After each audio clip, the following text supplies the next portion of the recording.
Welcome to YellBro. I am Jordan, and today we're going to react to an interesting little topic here from Bad Faith Podcast. Tucker is better than Bernie on Israel, which should be quite interesting. And I'll probably preface that before we get to it, before we play this one, but whatever. Before I get started, don't forget to share support. Hopefully donate to all the links in the description box. Also, please check out the Discord link if you want to join that. We're in there right now. Please join up. Actually, someone sent me a message, sent me a comment saying, hey, man, we should do a podcast together or do a podcast thing. I'm like, hey, man, my Discord's always open. There you go. Get on in. Get on in here. Don't be shy. Get on in. Around this time of night, one of us is almost always in here. Oh, I mentally do this thing where I'm like, I'm done with. It's not a full blown rule, but it's just where I'm at right now. I'm like, no interviews, no podcasts, no. Hey, this is the Bob Network. Here's one of our podcasts, YellBro. It's just not me and not gonna happen, at least right now. So that's why I'm like, hey, just join up, because it's more like a conversation thing. There's no aficionado style content creation. It's just say your words out loud. I'm with that. We're very freeform here.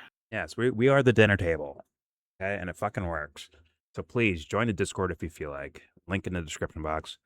And obviously everything I show you in this video will be linked in that same description box, including stuff like this. Now we see this, right? After the shooting at the little dinner thingy, the correspondence dinner. You can see this tweet. This is old, right? This is 27th. Enough is enough. You can see the picture here. I do think that the hate speech of the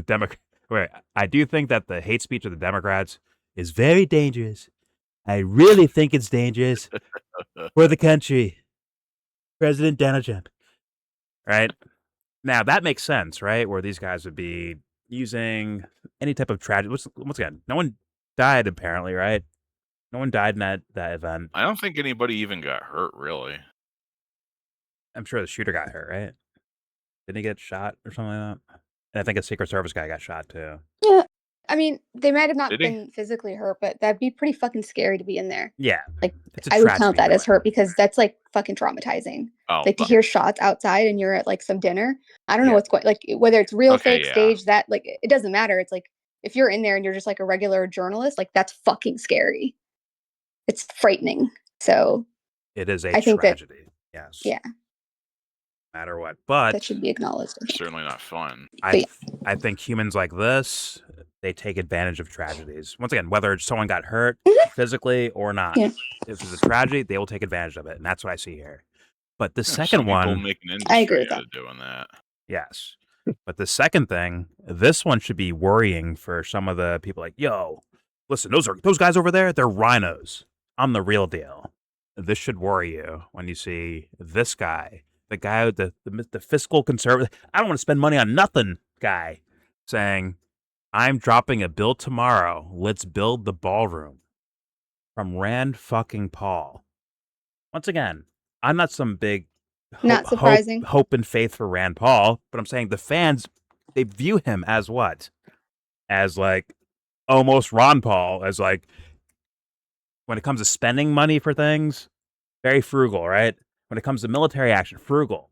When it comes to taxes, frugal. All of it, right? He's like very, they'd call him like maybe libertarian Dr. light No. or almost libertarian type of thing, right? Rand Paul, I thought. I was going to say. Yeah, but I'm sorry. Like, it's because people don't look at his funding as well. Even him and Thomas Massie. And I've been talking about this for years, but they're funded by Jeffrey Yass, who's the Susquehanna International guy, and he also is the one who started the Coalit Policy Forum of Israel that was advising the Netanyahu government about their, like, they were trying to bring the libertarians together with the ultra-Zionists. Mm-hmm. So, like, so there's just, like, some strange ties here that I think are probably going to start revealing themselves more and more. People are going to be like, oh, my God, what's going on? Why is Rand acting like that? Oh, yeah, you were tricked. Sorry. And that's why you always leave room. You always leave a human to be free to be a human, to do their thing, for better or for worse. As in, I can leave plenty of room. I've heard all the praise for these guys, for Thomas Massey, Rand Paul, Marjorie Taylor Greene, AOC, Ilana, like these types of these guys, right? These kind of more popular and populist style, at least on the surface, political figures, right? You have to leave room for them. They might be a shithead for all you know. You have to leave room for that possibility, for them to be themselves, for them to have their own agency and do their own actions, right? So thus, once again, for people that, and they're probably going to ignore this stuff, let's be real, like he should be taking a downfall right now from a lot of followers of his because this is a no-go. You want funding and do a bill for a fucking ballroom that you're going to turn to like a little military site, basically? Like, what is that? Yeah, don't they want to turn that shit into like a bunker? I mean, that's why they kept saying the ballroom after the attempted shooting thing, right? All these influencers and Trump himself and the administration all saying, we need this ballroom. It's more secure, right? I got about halfway through that 60 Minutes interview and Trump wouldn't shut up about it. Fair enough, but like, what the fuck is Rand Paul doing? Once again, the character that people look at him as in like he's like an outsider. Like, but people keep saying like something as simple as quote unquote follow the money or whatever, but they don't do that. That's why I'm just confused. Like, where are the researchers? Where are the investigative journalists? That is a major part. Apparently, we are the researchers, which is. I'm not a researcher. Do not put me in that category. I'm a shit talker. That's what I do. But I'm talking about like just the people who prioritize follow the money. That's all I'm saying. The people who operate in that paradigm. I'm not saying that you do or I do or anybody else. I'm just saying like the people in that space who talk about, oh, just follow the money. Like, look at where their funding's coming from. How come you're not looking at it when it comes to these people? Priorities, man. Listen, if Rand Paul gets caught with something weird, if he gets caught with something weird, you kind of have to ignore it. Because there's a bigger shark in the tank right now. We've got to focus on Trump and his administration. We've got to shut them down. Yeah. So thus, you might ignore things from Rand Paul when you shouldn't ignore them. You should not ignore that. And that's why I wanted to point that out. Because we also have him before. I put it in another video where the vote for weaponry to Israel, right? Where it's like, I can't see any circumstance where you support that. Or sorry, you go against. The bill was about essentially demilitarizing with Israel, right? And he voted against doing that. Now, once again, to be fair to him, there could be some sort of thing in the bill that's like, whatever, breaks his economic goals or spending too much money or some shit like that. Yeah, but let's be real. If AOC did that, they're not going to give her that same grace, right? So it's like, so why are you giving him the same? Like, keep that same energy. Well, that's what I meant by like a little bit more intellectually not savvy. You, I'm just saying, like the people who usually go after her, like the Jimmy Doors and stuff, basically. Yeah, but let's be real. The stories like that are just not gonna. They're being brought up, but not that many people are bringing it up. But once again, it's there, and they're gonna look past it. I mentioned the Rand Paul connection to Jeffrey Yass in the article I wrote that was published on Unlimited Hang. I was a whole big section on that, just being like, hey, all the follow the money people, here's a fucking chunky ass paragraph with links. So I mean, just saying. Oh, I'll link that too then. Fair enough. Follow the money no matter where it takes you. Or else. I just think it becomes on a, once again, less research level, it becomes a priority game where it's like, well, we can't focus on that right now. Okay, listen, we got bigger problems over here. We need to leave Rand Paul. He's better than the other guys. Okay, so like we need to focus on the actual bad guys, which is over here. But then one day maybe Rand Paul becomes the bad guy, and you're gonna smack yourself in the head for not considering that back in real time, right? Don't wait 10 years to be like, damn man, I should have looked into Rand Paul. God damn it! Don't wait 10 years for that to happen. Get it done now. Yeah, all the shit's connected to each other. It's a hydra. I mean, but I'm leaving room in every direction, Joe, essentially. I don't know his exact reasons, but once again, it could be nefarious. It could be I mean well type stuff. I leave room for the possibilities. Either way, I'd be like, yo, Rand Paul, you should not be president or part of leadership or whatever the fuck, right? You shouldn't be there based on what I've seen so far. It doesn't really change the consequences that much. Exactly, but There actually no, it does change the concept. It's a major difference between someone who makes a mistake and someone who does something blatantly corrupt on purpose. There's major difference between those two things, even if the same event plays out, in my opinion, at least. Well, the thing that changes there is what they do about it. Yeah, and I think there's once again my woo-woo ideas. I think there's something deeper to it when someone actually, messes up the world on purpose versus by accident, or not even mess up the world, just do something by accident, right? And make a mistake. Or in good intention mixed with bad idea, right? Those things happen. Not saying it's a good thing, just saying it's a lot different than, yeah, I don't give a fuck, I'm gonna screw them over. Look at them dance, look at them dance, look at that. Big difference to me. I think it actually does have something that impacts the world itself on some level. So it's Rand Paul that came up with this bill? That's what you're Listen, saying? I saw this where he said, I'm dropping a bill tomorrow, let's build the ballroom. Right? So why him? Anybody Eh. could have started a bill. Why is he the one that's Jimmy Dore. starting this bill? And it's the idea of something he's against, usually, is and the simple idea of fiscal. Well, maybe it's a humiliation ritual by for all the fans that keep like, all right, Trump's done, we're going to Rand Paul. Oh fuck, Rand Paul's fucked too. All right, let's go to this person. Like they fuck you over there too. I wonder. I don't know. There's a whole thing, mix a bag. I say go with dumb guy logic. Nip it in the fucking bud and only move if it's real, if it's legit to you. It's fully legit. Not just go by namesake or opium. Like really dig in. Make sure you know the fucking room you're standing in. Really know it. Know the fucking corners. Know the cobwebs in the corner. That's what I would say to do. But no one's consider this right? too. Consider this too. Okay. What would be the this is more important than money position Rand Paul would be considering for this if he's legitimately raising this for purpose? It'd have to be security, but based on the fans, once again, Rand Paul is Rand Paul, right? But the fans of Rand Paul, they think he's more keen to the security apparatus and how they use, let's be real, bullshitty stories or bullshitty narratives to do certain security measures, right? He's supposed to be aware of that according to the fans of Rand Paul, right? You would think he's supposed to be aware of those things. So thus, it's the same. It's the same thing as AOC and the Iron Dome, right? No, wait, AOC, you're supposed to be aware that hey, defense missiles aren't exactly defense missiles. They're not the same. It's not the same as, oh my God, everyone just wants to hurt Israel. They need defense. It's more so they're bombing nations, and you want to supply them with the retaliation, the defense against retaliation when they're causing certain problems in the first place. Does that make sense? Yeah, Israel's attacking 7 different places right now. Yeah. So, as of the last time I checked. Tell me more about this ballroom as a bunker now. That was being floated around by Trump when the second term around. He's been floating that around as like a military thing. And listen, does the Secret Service want this? The military wants this. Everyone wants this, right? Actually, while we're on the subject of the military, something interesting that I've noticed. A lot of the people in his cabinet are living on military bases right now. Almost like they're in hiding. I didn't know that.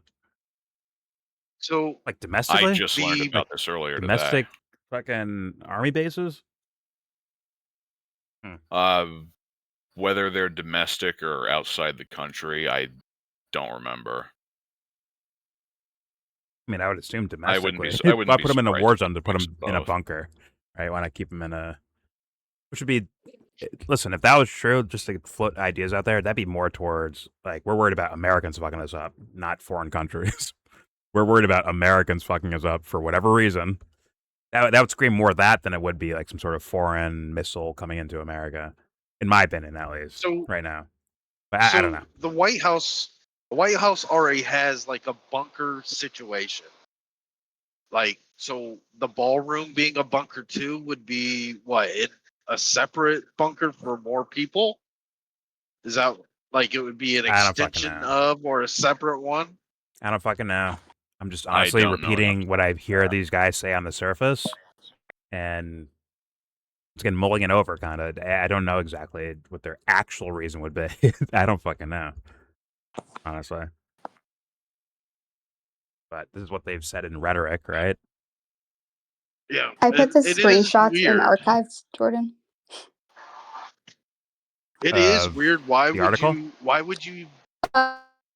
Parts of the where I was talking about Rand Paul, and then also the parts about Coalet Policy Forum and what they actually do, and what they were involved with in terms of like with the Tikva Fund, where they wrote that paper about a plan to resettle the entire population of Gaza, suggesting like a Nakba 2.0.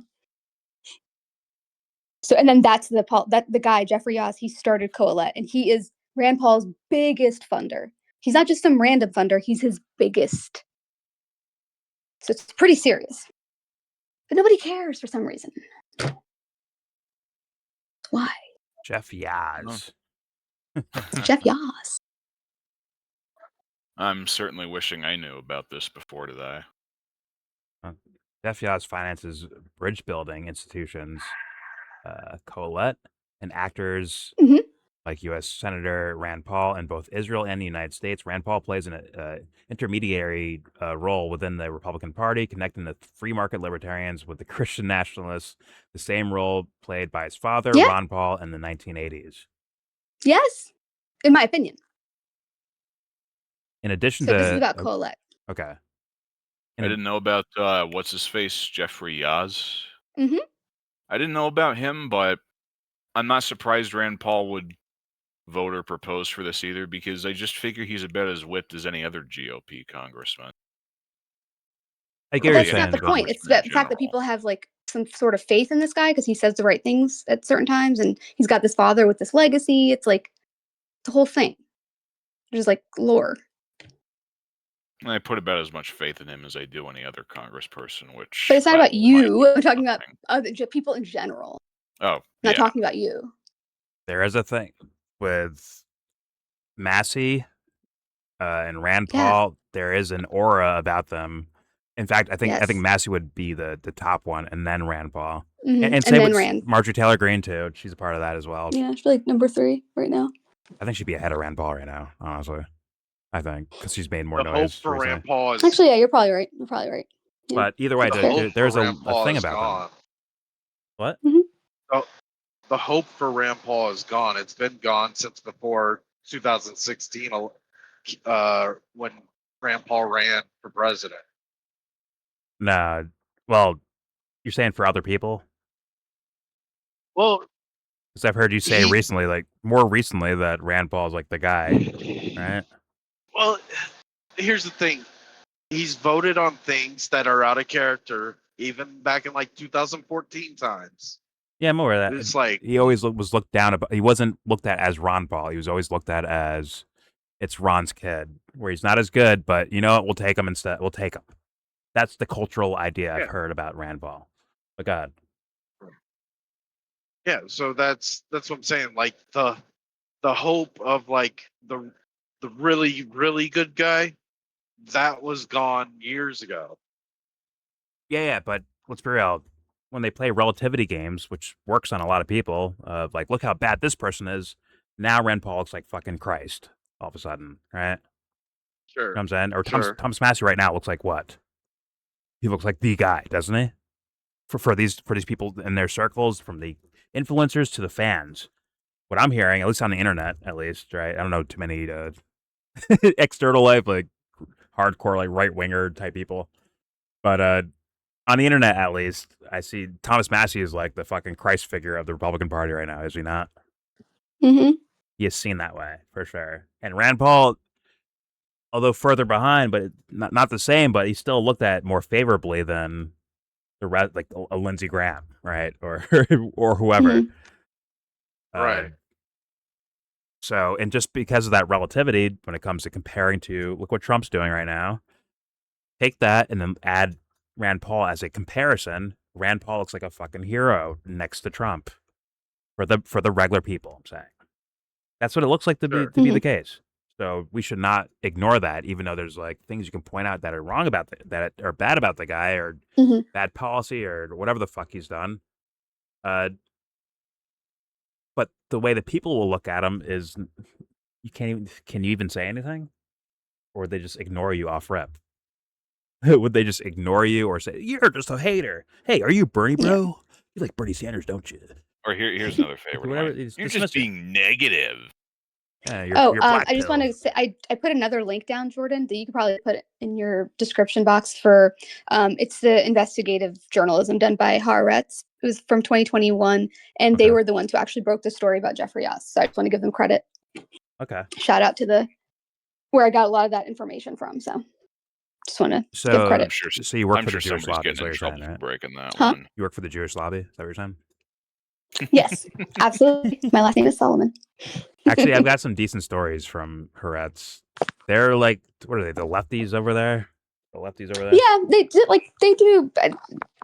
They're problematic in different ways as well. But it's more. I was just more interested in like the story and like just the financial stuff that they had kind of uncovered. Yeah. And some of the connections, and then the analysis was interesting in terms of like this kind of bridge building that Jeffrey Yass was doing. And they even call him this. They called him the Sheldon Adelson of Israel because he's from America and he does that stuff there. Yeah. So and funds like all their title I would wear with Knesset members. Interesting. Let me read this portion. In addition, they call it Tikva. Has also financially supported the Institute of Zionist Strategies, the think tank that crafted a paper entitled "A Plan for Resettlement and Final Rehabilitation in Egypt of the Entire Population of Gaza." What a fucking title! That's the direct title of that. Yes, holy it is. Fucking shit! Who needs to read the rest of it? There it is. Yep. Like, fuck my life. And was once again, without me even like hearing about this, that was kind of the. I don't know where. I wouldn't say I would say, oh, it's Egypt, but I'd definitely be like, yeah, they're trying to get these guys out of here in one way or another. And either once again, let's say Rand Paul's just and Thomas Massey, whoever the fuck, they're just dupes. They don't know what's going on, right? It's like, well, aren't they supposed to be the learned, astute motherfuckers that can find all the little details of corruption, the little details of fiscal but also, irresponsibility? can we just ask this simple question, Jordan? Like, why would a guy who started this think tank, who runs Susquehanna International, why would he donate money to people who are quote unquote anti-Zionist? Isn't that weird? Yeah. What's going on here? Like, just on like a basic why? Like, what? Yeah. I've got a theory just off rep. Yeah. AstroTurfing. Kind of build your own boogeyman, as it were. I mean, the fuck? Whatever. Do you hear that? Some sort of music. Yeah. Yeah, I got a message from the system, and it plays a little rock tune. Interesting. And then we have the article here from. Yeah, I just put I got a lot of the information from Haaretz. It's the U.S. Billionaire secretly funding right-wing efforts to reshape Israel. This is from 2021. So they did like a whole breakdown on Jeffrey Yass, Susquehanna International, his partner, all the stuff that they're funding, and then like just kind of an analysis. But yeah, it is just so. It was interesting. For me, obvious. I'm sure there's a Wayback Machine of this, right? Oh yeah, there is. Yeah, you can go to archive.is. Okay. I'll post that version so you don't have to like find it yourself. They fucking paywalls. It's information, guys. Just fucking let it be known. Fuck. But that archive is a fucking. That shit is a fucking gift. I love that thing. Isn't that magically ironic?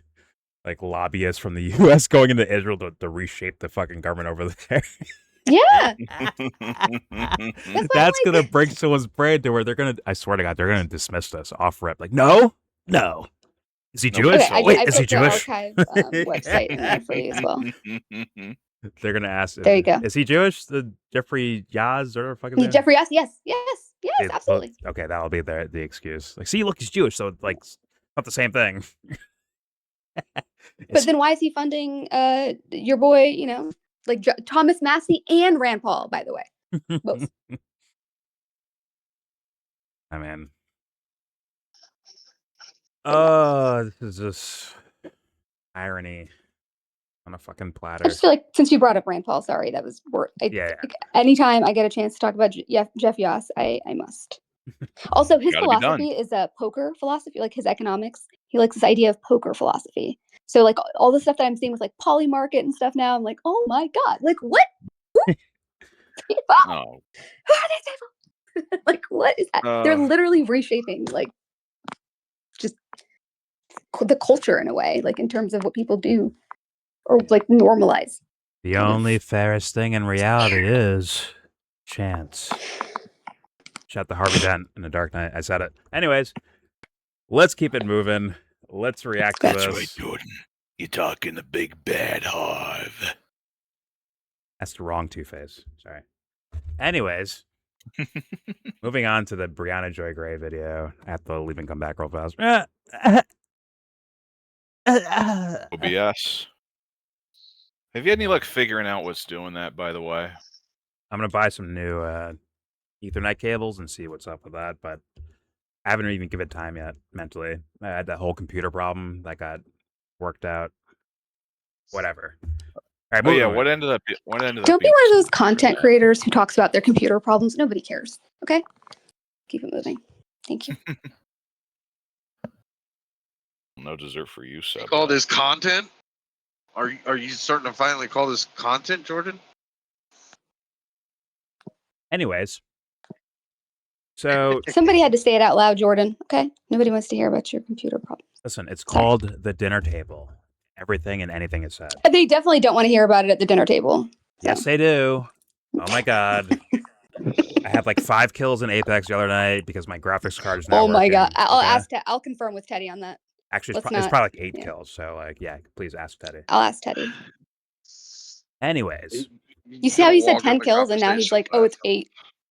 The number's decreasing by the minute. Anyways.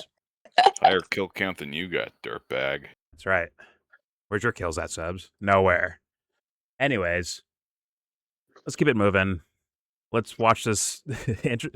Once again, interesting title. Tucker is better than Bernie on Israel. I'm curious because, just to give like a quick little assessment from my perspective, Bernie has been, for sure, as a politician, lackluster when criticizing Israel.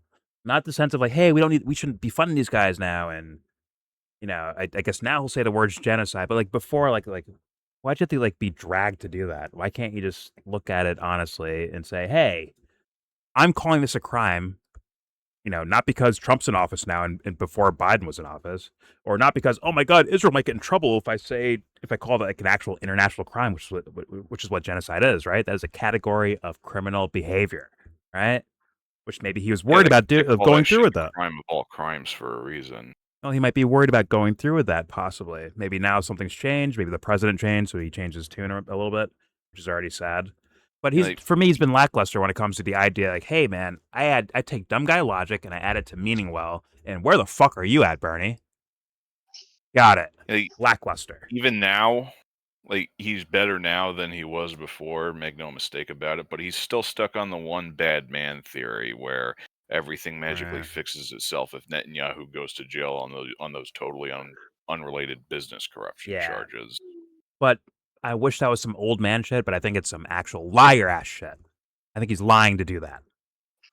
If you have like eyes and ears in the fucking internet, you could figure this one out, man. I'm sorry. I mean, it's not like they've been streaming a genocide for the past 2.5 years in high definition where everybody can fucking see it. Guess what? If it wasn't on camera, Joe, would Bernie Sanders be opening his fucking mouth? Probably not. And there you go. There's the liar right there. He had to be dragged to this kicking and screaming every step of the way. Now, let's look at the other side of this. Tucker Carlson. Is he going about this topic the way you want to hear about this topic? Not me. Oh, no. Listen, the U.S. is captured by Israel. Trump is captured, blackmailed, brainwashed, dragged. Whatever the fuck, to where he's like relinquishing blame. Like, we don't do this here. We're moral in America. Like, how about all the fucking criminal military actions the U.S. has taken around the world and domestically? There's no fucking saints here, my man. And in fact, it's complicity with the crimes that you cry about in the first place. From Iraq to Iran now, to Venezuela, to death squads in fucking Paraguay, whatever the fuck. on and so forth. Crime. Not by Americans. I mean, technically they're Americans, but like I don't mean like the regular person down the street American, but by fucking apparatus gangster motherfuckers. Shout out to Cornell West that do these things with their other international teammates. They fuck the world over. They say, "Fuck you, we're gonna win. We're gonna win, and we're gonna actually get ideological about it. We're gonna terraform the earth in what we want to see out there." So I can't wait Iran, get ready for some McDonald's coming your way. Germany Okay, got the idea for their Lebensraum. it's just so it's like Tucker's assessment and Bernie's assessment. Both of them suck ass. So it's like better, or are they both fucking dog shit? Right now, Bernie sounds better in rhetoric. Does he sound better? It seems like he'd ignore a lot of crimes of It's Israel. not even that he sounds better. It's just the fact that, like, even like you said, it's like if you're being carried, dragged, kicking and screaming to have to say something that seems quite obvious in terms of like the videos and things that are available, like something being a genocide. You shouldn't have to be dragged to do that. Like, I'm sorry. It should be. And then why are you like so thankful? It's like, oh, thank God, like it's better now. No, he's not. Like, it's not better. Like, if you want to even position yourself as not even really a leftist, but just a liberal who's well intentioned. If you're just trying to position yourself that way, calling what Israel is doing a genocide should be easy. It should be a fucking gimme. Yeah, but it's not even about that.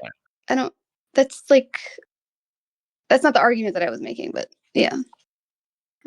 I'm making an argument on my own.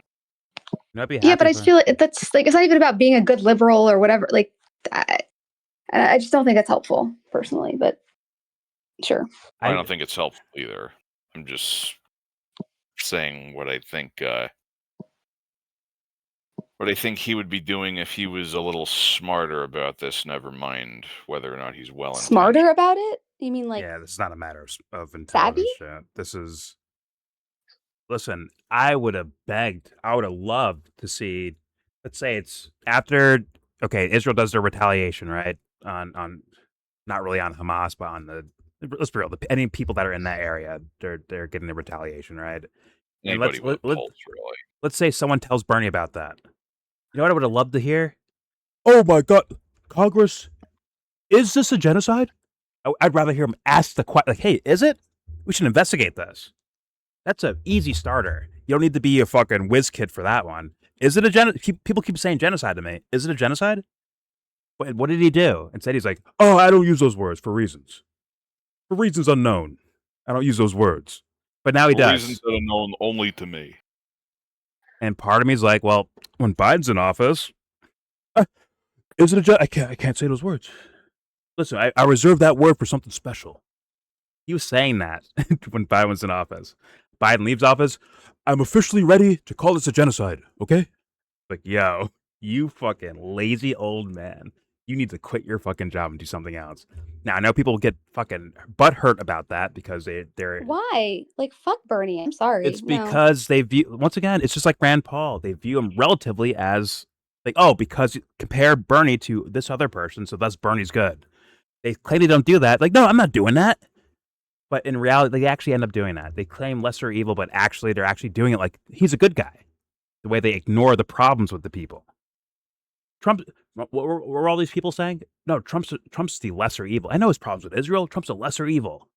But how do they express that idea of being a lesser evil? Is he's the best. Trust the plan. 5D chess, right? He's going to end the war. He's not going to start any new ones. Like, that doesn't sound like a lesser evil. That sounds like a good guy, according to you people.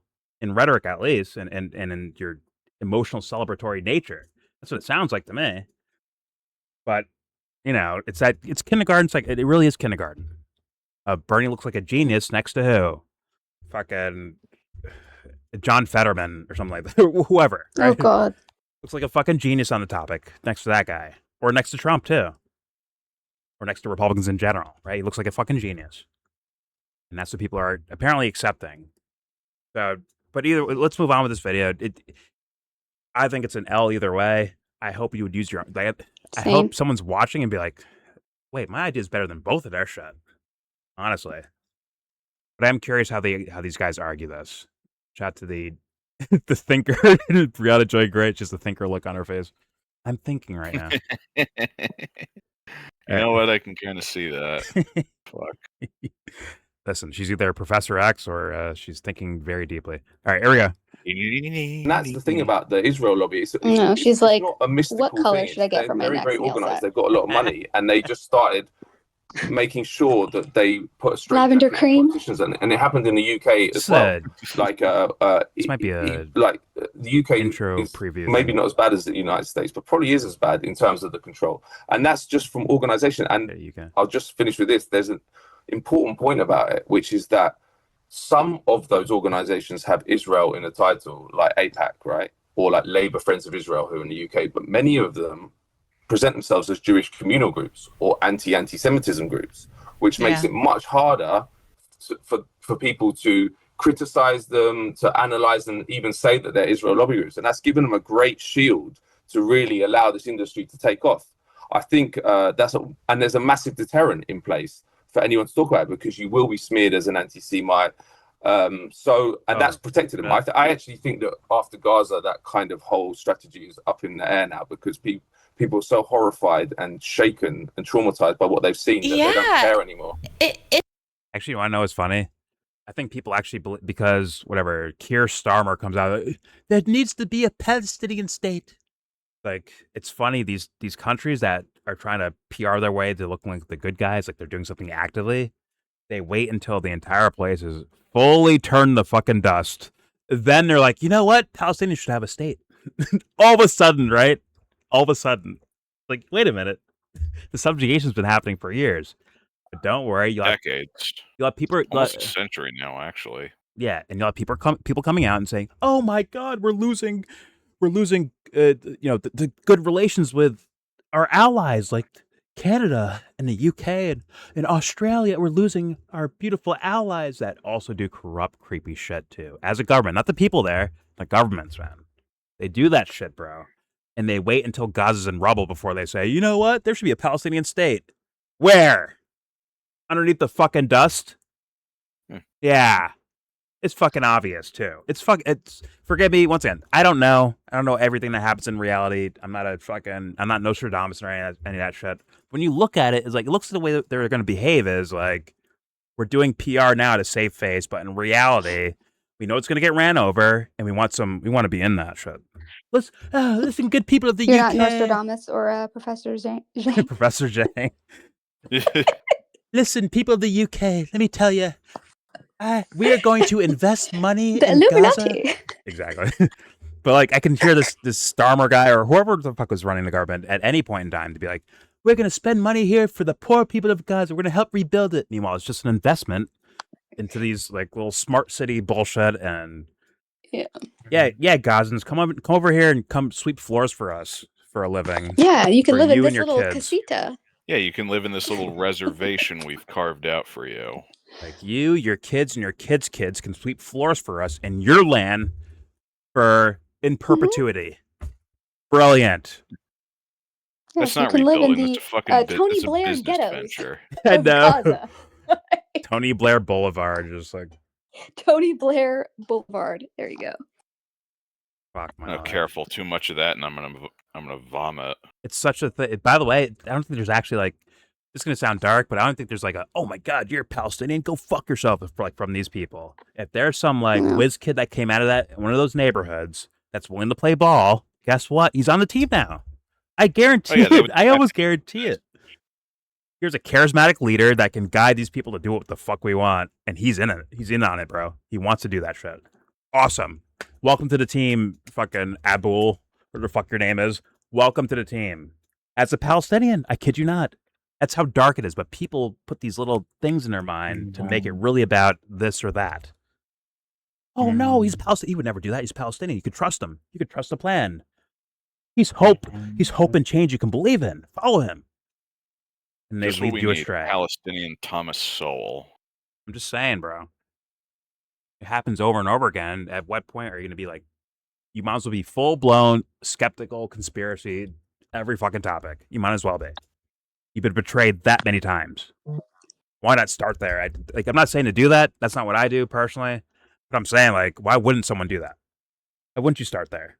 You've been screwed over so many times on rhetoric, on PR, on policy, on character, over and over and over again, from content creators to politicians, over and over and over again. Why wouldn't you start with, yeah, they're all full of shit. They're going to betray us. Why wouldn't you start there? I'm not going to do that, but you get what I mean. I don't blame anyone going there in the first place. But you snoring? Better not be snoring, Ed. I swear to God. Yeah, I think he is. I'm gonna give you a rock bottom one day, bro. Except we put through a table. That's also very much a pause. Yeah. Jesus. Anyways, what's the plan? I'll move him quietly. Or actually, Joe, can you do that? I fell asleep room. All right, here we go. Yeah, I got it. I don't know, like leave the screen. Here we go. It's fascinating. You'll hear Zionists on TV say stuff like, or frankly, liberal Zionist Ezra Klein brought this up in a recent podcast episode that he did, where he got some plaudits for sort of coming around and acknowledging some of Israel's flaws. But he also, you'll hear people say stuff like, okay, like, sure, I understand that Israel's an apartheid state and it's been doing a genocide, but surely Hamas made a miscalculation on October 7th, right? Like, surely if they knew now what, they knew then what they know now about what the retaliation from Israel was going to be, they'd have made a mistake. Like, I'm not going to ask you to condemn Hamas, but at least condemn their decision making, right? That seems to be like a new kind of like liberal Zionist pivot. Yeah. And I'm like, okay, what about Israel's miscalculation of throwing away almost 100 years of goodwill with the American public that was willing to turn the other cheek and ignore your open apartheid system and buy? People probably didn't know Brianna, other than the college lefties and inside bed documentary watchers, and people are like, wait a minute, is there something going on in the world? But for the most part, has anyone ever like really heard people bring up Israel, before? It was always, it's a mess stuff over there. I'm not gonna figure it out. Really? I've watched news shows and documentaries, like in my world, sure. Or people that were also into politics like that, sure. But regular ass people, were they even talking about Israel? No, but was anyone actually talking about Israel in regular life? I don't think so. Response. Not till now. I'm telling you what the response. I'll tell you what the response was. It's a mess over there. I can't figure it out. No, it's not the response. I'm saying, like, were they talking on their own in general, besides people that were actually looking at politics? That was the quote. That was the quote from people for years. As in, they'd go out of their way to say that. Not when they're being asked, but like, was it a topic at the table for regular people not really that engaged in inside baseball politics? Right? Because if they are, like, for the most part, it was like mainstream news, right? Because cable was a thing. Sorry. Hello, Gen Z and younger. Is it Gen Alpha? Whatever. Like TV, cable, right? Was Israel a fucking topic on TV, really? Not really. And were people talking about that? Not really. Sure, if someone brought it up, maybe they might say that, Dubster, but in general, were people just even talking about it? So the idea of ignore is a weird statement to me. Be brought up, when somebody would bring something up over in the Middle East, they would say, "Oh, it's a mess over there. I can't figure it out." When someone else would bring up just some kind of news clip and like a gathering of like 10 people or whatever, I don't want to talk about that. Let's move away from that subject. It's a mess over there. Who can figure it out? Really? It seemed like in one time period, it's like, well, these guys are terrorists over there. And then around like 2004 or 5, they're like, well, yeah, we need to bring the troops home. Bad thing happening over there. And then Obama got in office and then became like, I don't know what's going on over there. Oh, you said if Israel's brought up. No, I'm saying the response is, holy fuck. If Israel's brought up, listen, try listening.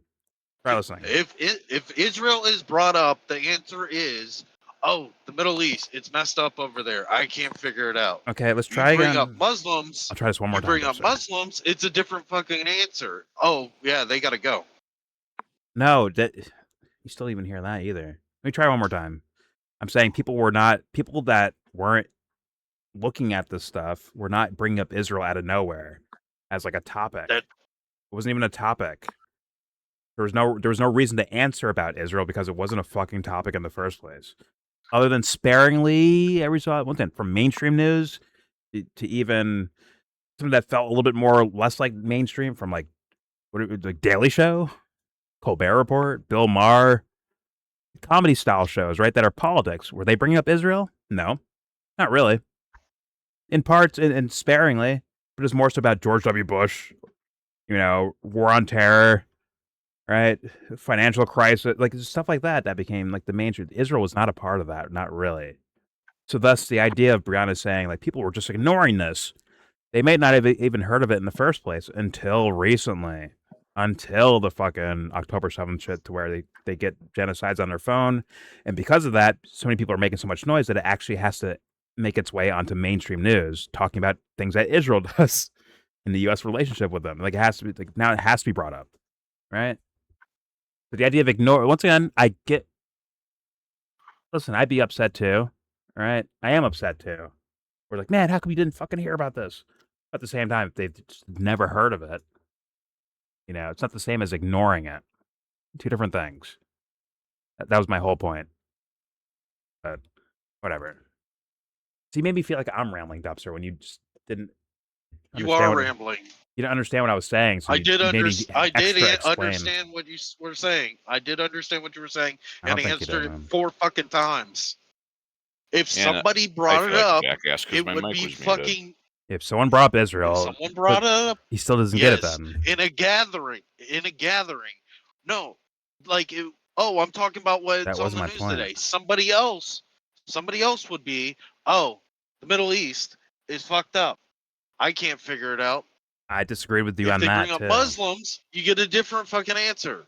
The answer is, oh yeah, fuck them. You bring up Muslims? What?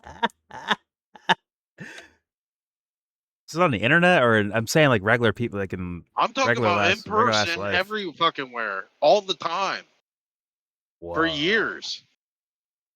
You sure about that? Yes. Did you see what happened to George W. Bush? Sorry, the Republican Party after Bush left. You see what happened to them? People were fucking sour on them. Very sour. Yeah, it wasn't because they were favoring Muslims. They were tired of war.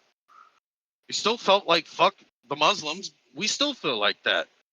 What the fuck are you talking about? I think he's lying to me. I think it's internet bullshit on fucking forums and shit like that. There's plenty of people that's like, I don't care. Like, listen, they can go do their thing over there, but we got nothing to do with it. Get us out of there. As far as it's not a fuck Muslims, it's get us out of there thing. Serious discussions about what Israel does. The first time I can remember seeing any of that was around 2014.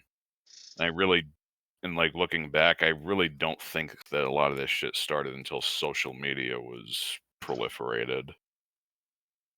Well, once again, I don't think regular people were talking about Israel at all until these recent events, until the Gaza stuff started happening. Before that, it was, once again, very, very, very sparingly. Very sparingly. I'm talking about like when this was like in its embryonic stages. Yeah, but that wasn't like it would have stayed embryonic if the October 7th shit didn't happen. It would just stayed there, which means it's not embryonic. No question there. Right? It's not a growth of something else. It was just there, and then boom, event happens, and then that's the floodgates. That is when the actual thing happened. What I mean is the amount of discussion. It definitely spiked once social media was more prolific, but now you can't escape it. It's everywhere. Yeah. Too many people know. Yeah. The fix is in. Yeah. But all right, what's up, Here we go. I just don't think that's, people were consciously just ignoring. I mean, they were probably ignoring news in general. They're probably ignoring news in general, but they probably had no clue what the fuck was going on in Gaza and Israel and all that stuff. And of course, back then our information environment in general was more of a monoculture. There were really only a few places you could go to find anything. Well, the thing is, they can do that now. And what happened, what seems to have happened is that they're going to skip all those little lessons of astroturfing and college campuses and things that happen domestically in America. They're going to skip over that and just go with, like, well, Israel controls everything. They control America. They're going to skip over the things that I'd say maybe more people like us like learned as years went by. Like, oh, what is this thing? Why are they bulldozing houses? What's this?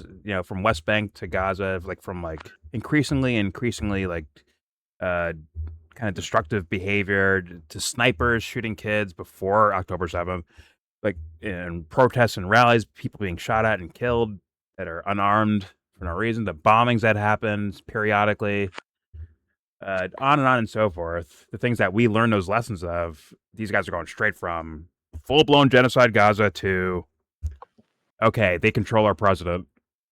Like, a lot of people are actually going there. They're actually going, like, they skip those little, like, learning the nuance of it, and when you say it at the dinner table, no one's listening. Right? Like, the people today, when they say at the dinner table, people are like, yeah, I heard about Israel, man, pretty bad. Why we give them so much money, man? Right? But back then, you say that, it's like, what are you talking about? Yeah, back then you would have just gotten crickets. Like, what are you talking about? But no, I just watched a story where this guy, his mom died because she was still in the house that got fucking bulldozed. She fucking died in that house, and there's no justice for it. He's stuck with what he has. Oh, that's really sad, honey. Okay. I'm just saying. Like, they kind of missed that. Now it's like a totem on its own. The Israel topic is a totem on its own, to where there is no, I don't know, intellectual struggle with it. Like, what's going on here? What do I do about this? Yada, yada. Just skip forward and say, well, why are we giving so much money, man? But let's hit play. Fuck it. Here we go. Is that years of goodwill acting up? Yeah. Here we go. With the American public that was willing to turn the other cheek and ignore your open apartheid system and buy into the idea that you're this only democracy in the Middle East. Now every other American knows basic facts about not just cruelty and dog rape and all this horrible stuff, but you're flying a rainbow flag. You don't even allow gay marriage. You don't allow interfaith marriage. I mean, this is like, and you've forced the public to understand exactly how undemocratic and authoritarian and violent. What was that? What did she say? What? What did she say? Something about dog rape? Dog? I heard rape. I didn't hear. What was the word before rape? It sounded like dog, but it sounded like dog, but I think I just assumed she meant something. It does say it in the closed caption. Wait. Actually, here we go. Here we go. Okay, every other American knows basic facts about not just cruelty and dog rape and all this horrible stuff. But dog rape. They're just flying a rainbow flag. Dog rape? You don't allow interfaith marriage. I know what this is. I don't know what that's referring to. What do you got? What is that? What is this dog rape? Apparently the IDF was trying to train dogs to rape Palestinian prisoners, and that I think. What? That doesn't even sound real. I'm sorry. Like, let's train dogs. I'm just telling you what I heard. Palestinians. What? Didn't they have a case where where there were soldiers that actually did just rape Palestinian prisoners? Yeah, that was the Sdittaman detention camp. I never heard of the dog thingy. I don't know why you don't just go there. Like, I think that was a larger known story, right? Whatever. I don't know. Yeah, I'm sorry. That just caught me off guard. No, like, to me, like, that sounds like, oh yeah, like Gaddafi's giving his prisoners or his soldiers Viagra so that they could rape. You know what I mean? It's like, what? Yeah. And I'm not saying that's not true. This is even more ridiculous, but I don't know. To a certain degree, it's like they try to like find so many. Oh, look, the Israelis are so bad. Like, they're so bad. They're trying to train their dogs to rape the Palestinian prisoners. Like, what? Yeah. Well, again, this is just what I've heard. No, I'm not talking about you. I'm saying she's saying that as like just casual. Like, she's just dropping it there. Like it's a heuristic. Like, we should know what it is.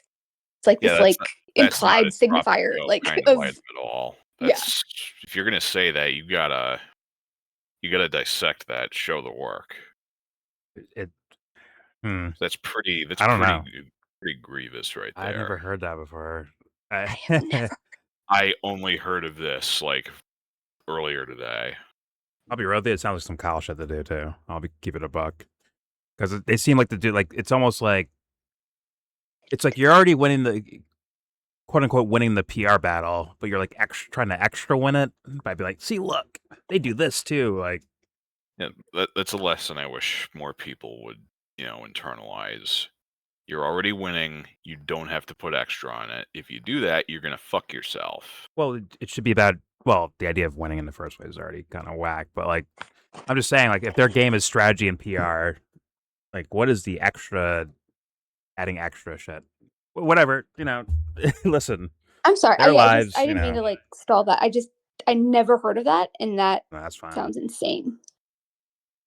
I thought I heard dog rape, but I was like, maybe I just heard rape and just didn't even. I just kept it moving. I thought I just heard the words rape, which I've heard of stories of that. I can't let. Sorry, yeah, I couldn't. I never let anything go. Sorry. Me neither. Proceed with your video. All right, here we go. Yeah, let's try to finish this sometime tonight. Nah, fuck that. The marathon. Here we go. I mean, this is like, and you've forced the public to understand exactly how undemocratic and authoritarian and violent you are, in fact, as a society. So I do think that's a very interesting sort of a one-way society of like who actually made the mistake and what a weird, perverse sort of kind of punitive way to try to back people down off of the moral lessons that have actually been learned over the last 2+ years. Not by you. This is so interesting. Actually, you know what? The dog fucking rape thing, actually, because she's going to be comparing Tucker with Bernie, right? Now, it makes me curious what the fuck this lady's going to do with all that.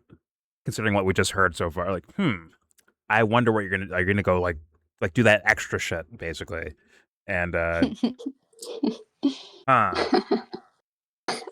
I mean, I'm curious.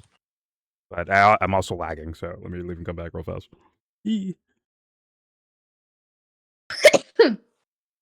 I'm curious what Tucker shit she adopts, like hardcore adopts, for the sake of. Well, right now this is a good this is a good relationship to have with Tucker Carlson right now. But Bernie, I mean, liberal Zionist, huh? But all right, here we go. Let's see where they go.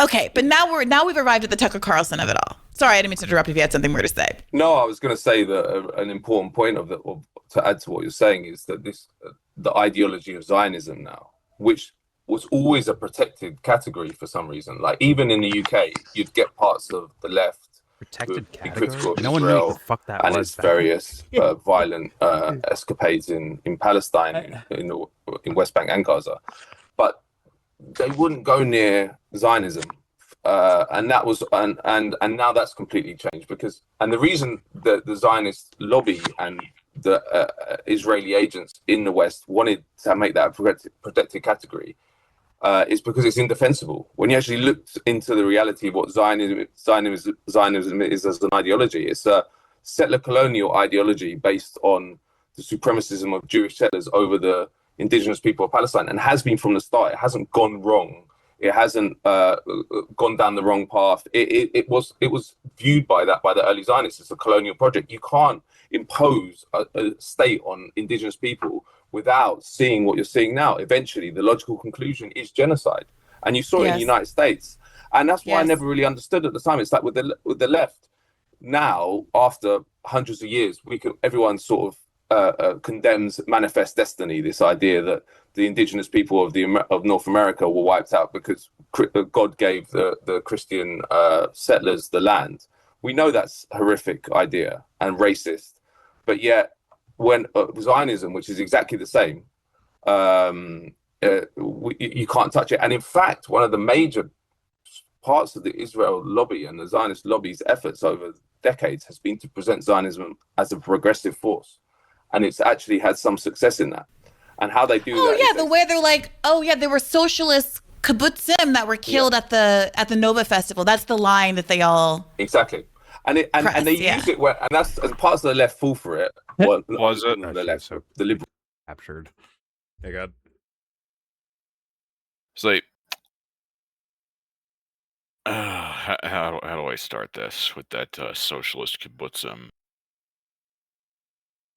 No Marxist would call that socialist because it's socialism for tribe A at the expense of tribe B. Yeah, but Marxism isn't one thing, Joe. Like, that's not like it's not one thing. So you can't say like no Marxist because like what does that even mean? All right, you know what? Fair enough. I certainly wouldn't call that socialism of any kind. I don't know what kibbutz, whatever the fuck it's called. I don't know what that is. They're just little communities in Israel. Okay. Like little, like kind of little villages kind of thing. Once again, when I left college, I'll be honest with you, my personal experience, I left college to get smarter. for me first, my version of smart for me. Because I didn't know any of this shit when I was going to school, mainly because I was just there for baseball. But when I left, I'm like, yeah, I'm curious about the world. I want to look into things. I'm watching documentaries. The things I watched, at least, gave me the impression that this was like a not super widespread, but like there's pockets at like damn near every college campus of kids that are like either BDS or they know about what Israel does when it comes to lobbying on campus or things they do to what the guys like the indigenous people of the area, right, in Gaza and the West Bank. And then tragic stories. You hear Rachel Corrie, like shit like that, right? I've heard those stories back then, but it still wasn't so known. It was kind of isolated to certain groups. Even remember the Iraq War stuff? I was in high school. Only a small pocket of kids in the school went out there. It's like, yeah, we protest the Iraq War. It's like a certain like social archetype that they're the ones that did that. I was like, what's going on? I'm an idiot. They had no fucking clue what's going on. Like Iraq, yeah, whatever. It's over there. I don't even know what over there meant. I really didn't. I thought war is just something that happens or whatever the fuck. I did notice some tones in the world. I noticed that. The way the air smelt different. The way people were like moving. There's like a tension or something like that. I noticed that, but I didn't know enough about the politics. And once I did start looking into politics, this seemed like I'm sure Brianna Joy Gray was one of those kids, essentially, right? Oh, Israel doing this and the astroturfing at their universities and all that stuff. So, once again, that's still a fixed group. That's not, it's well understood by the left. Like, I don't think it was even that. I think it was like a small group. It was a group within the group. If there's a group called the left, this was a smaller group within college campuses doing their protest, like as a small group doing their protests of this stuff, and they got subjugated because they had no numbers. They had no numbers or social power, so those guys would get shit on. They'd probably get fucking kicked, banned, subverted, astroturfed, on and so forth. Shamed out of existence, just about. Yeah. But yes, they'd use words like Zionist, but that was not like the left knew this. Like when it comes to the giant group called the quote unquote left, that was not really a word being thrown around. Not really. From my experience, once again, as a guy walking into politics, Zionist was not some word I heard every day. Honestly, I heard it, but not every day. It was like almost specialized. But all right, here we go. Just want to like put some perspective on it versus like right now, like today. Today, it's like you Zionist. Right now, today, it's like it's a word to use like disparagingly, actually. But all right, here we go. Yeah. Decades has been to present Zionism as a progressive force, and it's actually had some success in that. And how they do that? Oh yeah, the way they're like, oh yeah, there were socialist kibbutzim that were killed at the Nova Festival. That's the line that they all exactly. And they use it and that's and parts of the left fall for it. Well, I wouldn't call them the left, but the liberal class. But okay, then they know that their real allies are the far right, and very different. Israel's the lodestar for the global far right. Like I was in Brazil last year at a Bolsonaro rally, and it balls my mouth. There were more Israel flags than Brazil flags at a Bolsonaro rally. It was like I knew all this stuff happened, but it was quite shocking to me that it was because for the fascists in Brazil, fascists in Hungary, Argentina, Italy, wherever it is, they see this as like it's a supremacist state with white people effectively in control, and they are killing and massacring indigenous people and brown people and Muslims to boot as well. You can see why it fits into why they love it so much. But I think that the left has woken up, and you can say things about Zionism now, truthful things, which you probably would have been widely attacked for. Absolutely. I was there. No, I was there. Yeah. I remember being in the summer of 2024. So this is less than a year into this. 24. I can't believe we're talking about this like in historical terms now. I could never. I mean, that was naive. Forgive me. It's lagging. Sorry. Going fast. Fucking mouse. All right, here we go. Naive of me, but I didn't fully imagine it would be 2.5 years after October 7th, and I would be saying, once upon a time in the early days of the genocide. Yeah. But once upon a time in the early days of the genocide, I was asked to do this right-wing conference, this like free speech conference in New York and be on a Zionism versus anti-Zionism panel, basically.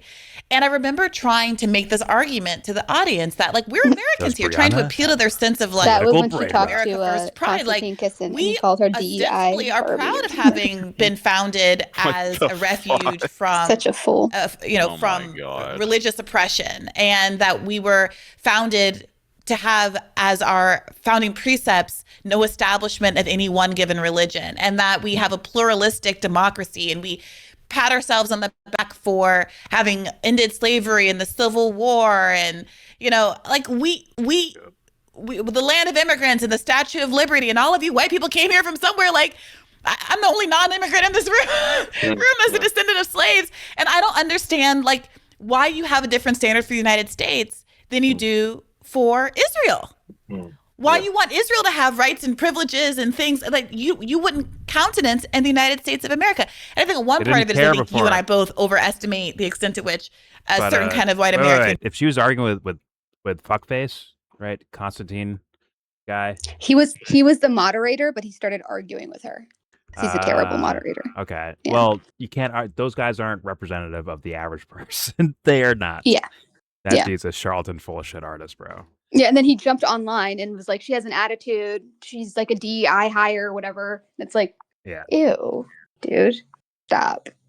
Oh, it's nice. I'm sorry. It's not good. It's cringe. Once again, she is by far more sharp than that guy's an idiot. He's actually easily. She embarrassed him. Yeah. So that's why he was salty.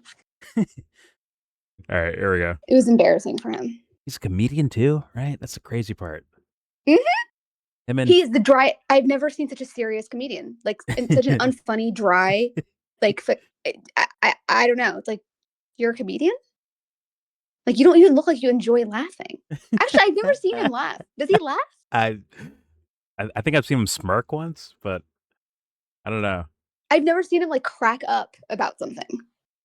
You know what I mean? Like, usually people. Yeah, true. Like, I'm not saying like all comedians would be laughing all the time, but like, you know what I'm saying? Like, I just never seen him like, just, like laughing his ass off. LMAO. He looks like he wants to be like William F. Buckley or something. He's just like that type of, like, ew, that's what attracted you? This shit? Snobby asshole guy? Like, are you a comedian or do you like do scholarship research? Are you a comedy scholar? Like, which one? He's a part of the secret scholar society. There's secret scholars that no one knows about yet. All right. No one knows. All right, here we go. Really does think that Manifest Destiny was a bad idea. Yeah, maybe true. Maybe you do think it's a pretty awesome idea and are very much doing the whole trad wife frontiersman thing, which has like a weird, creepy parallel with the callback, quote unquote settlers in the West Bank. But also, when I made this argument, the counter to me was like, well, there's some people you just can't live around. And this commentator, who's mainstream commentator for Vice or Vox or one of those, Moynihan, says, well, Palestinians aren't like Danish people. You can't just live next to them or there'll be violence. People who I really like and, are have been friends with, it's in their are religion. liberal Zionists, have made the exact same argument to me. I That just like, want to get them like they'll say it more like, let's go walk down the people street. just see what fight. happens. These people are never going to stop It's like fighting no with one each bothering other, you as though because there's not who wants reasons that problems in their Palestinians are lives? upset. Like, it's just like a weird historical blood feud, like the Hatfields and McCoys, and it doesn't make sense, and so you can't make sense of it, and you can't end it. Like, no, you can end it by giving people their land back and actually having a democracy where people are treated equally. There's not some gene in Palestinians that is making them just want to kill people. Like, it's racist. It is openly white supremacist and racist. And now we can say it, and you have people like Norm Finkelstein, really being a trailblazer on using the term Jewish supremacy. You have Abdul al-Sayed turning the tables on Olivia Reingold when she says, do you support a Jewish state? He says, define Jewish state. Define Jewish state. So. Injected right into my veins. Like, this is novel rhetoric, and the end of the at least open embrace of Zionism, it seems. But let's get to this. We're going to get to the Tucker of it all. Both sides of the aisle understand Zionism is politically toxic, but then they're engaging, it seems to me, in very different paths toward figuring out how to win elections without actually having to break with Israel. Because for reasons that I'm sure whoa. Now, hold on. What do we think about that? They want to, once again, she said like politically toxic, meaning like PR-wise, right? The idea of being a Zionist is politically toxic. But how do we maintain, I guess, a relationship with Israel while also saying these other things on the side? Yeah, and that's exactly why the Thomas Massie and Rand Paul thing is really important. But like, okay. Now with those guys, I get what you're saying with that, but the way Tucker talks about Israel is way different than those two when it comes to rhetoric that's just out a different loud. layer of the op, because he's for a different audience. The audiences can kind of like they can overlap, but I think that there's different niches. Like I think that people are doing like the same type of work in different ways. Fair, and actually, you know what? This is my opinion. No, well, let me add this in because last year, Steven Crowder, right, did a video about like AIPAC. Here's why they're bad, right? It's like it has like this. Once again, he could put a title out that says Steven Crowder criticizes AIPAC, right? But within the video, it's him saying, well, they fund Democrats too. That's why they're bad, right? Where it's like actually not about the actual topic, but the headline kind of won the day. Like, oh my God, Crowder's one of us now. For a little bit at least.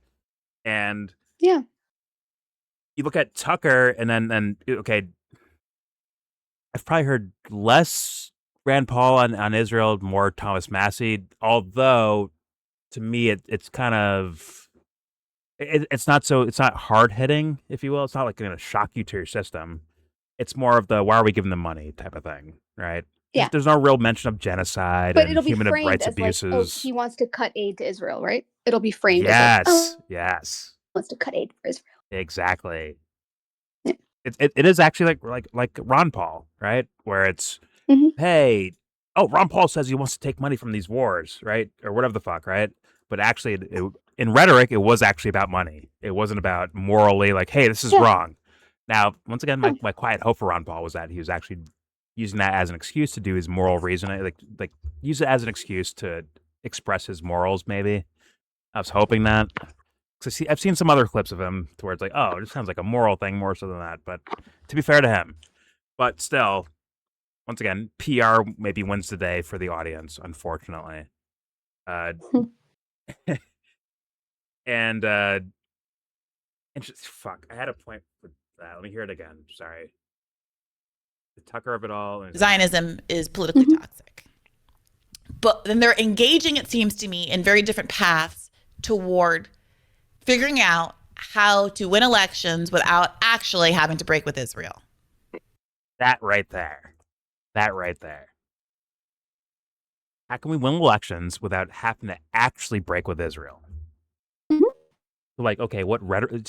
Essentially, like, what rhetoric do you say out loud, right? And I'm That's actually interesting.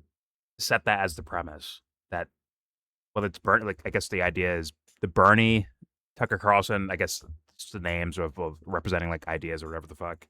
Oh, these guys are going to separate. This is a separation here.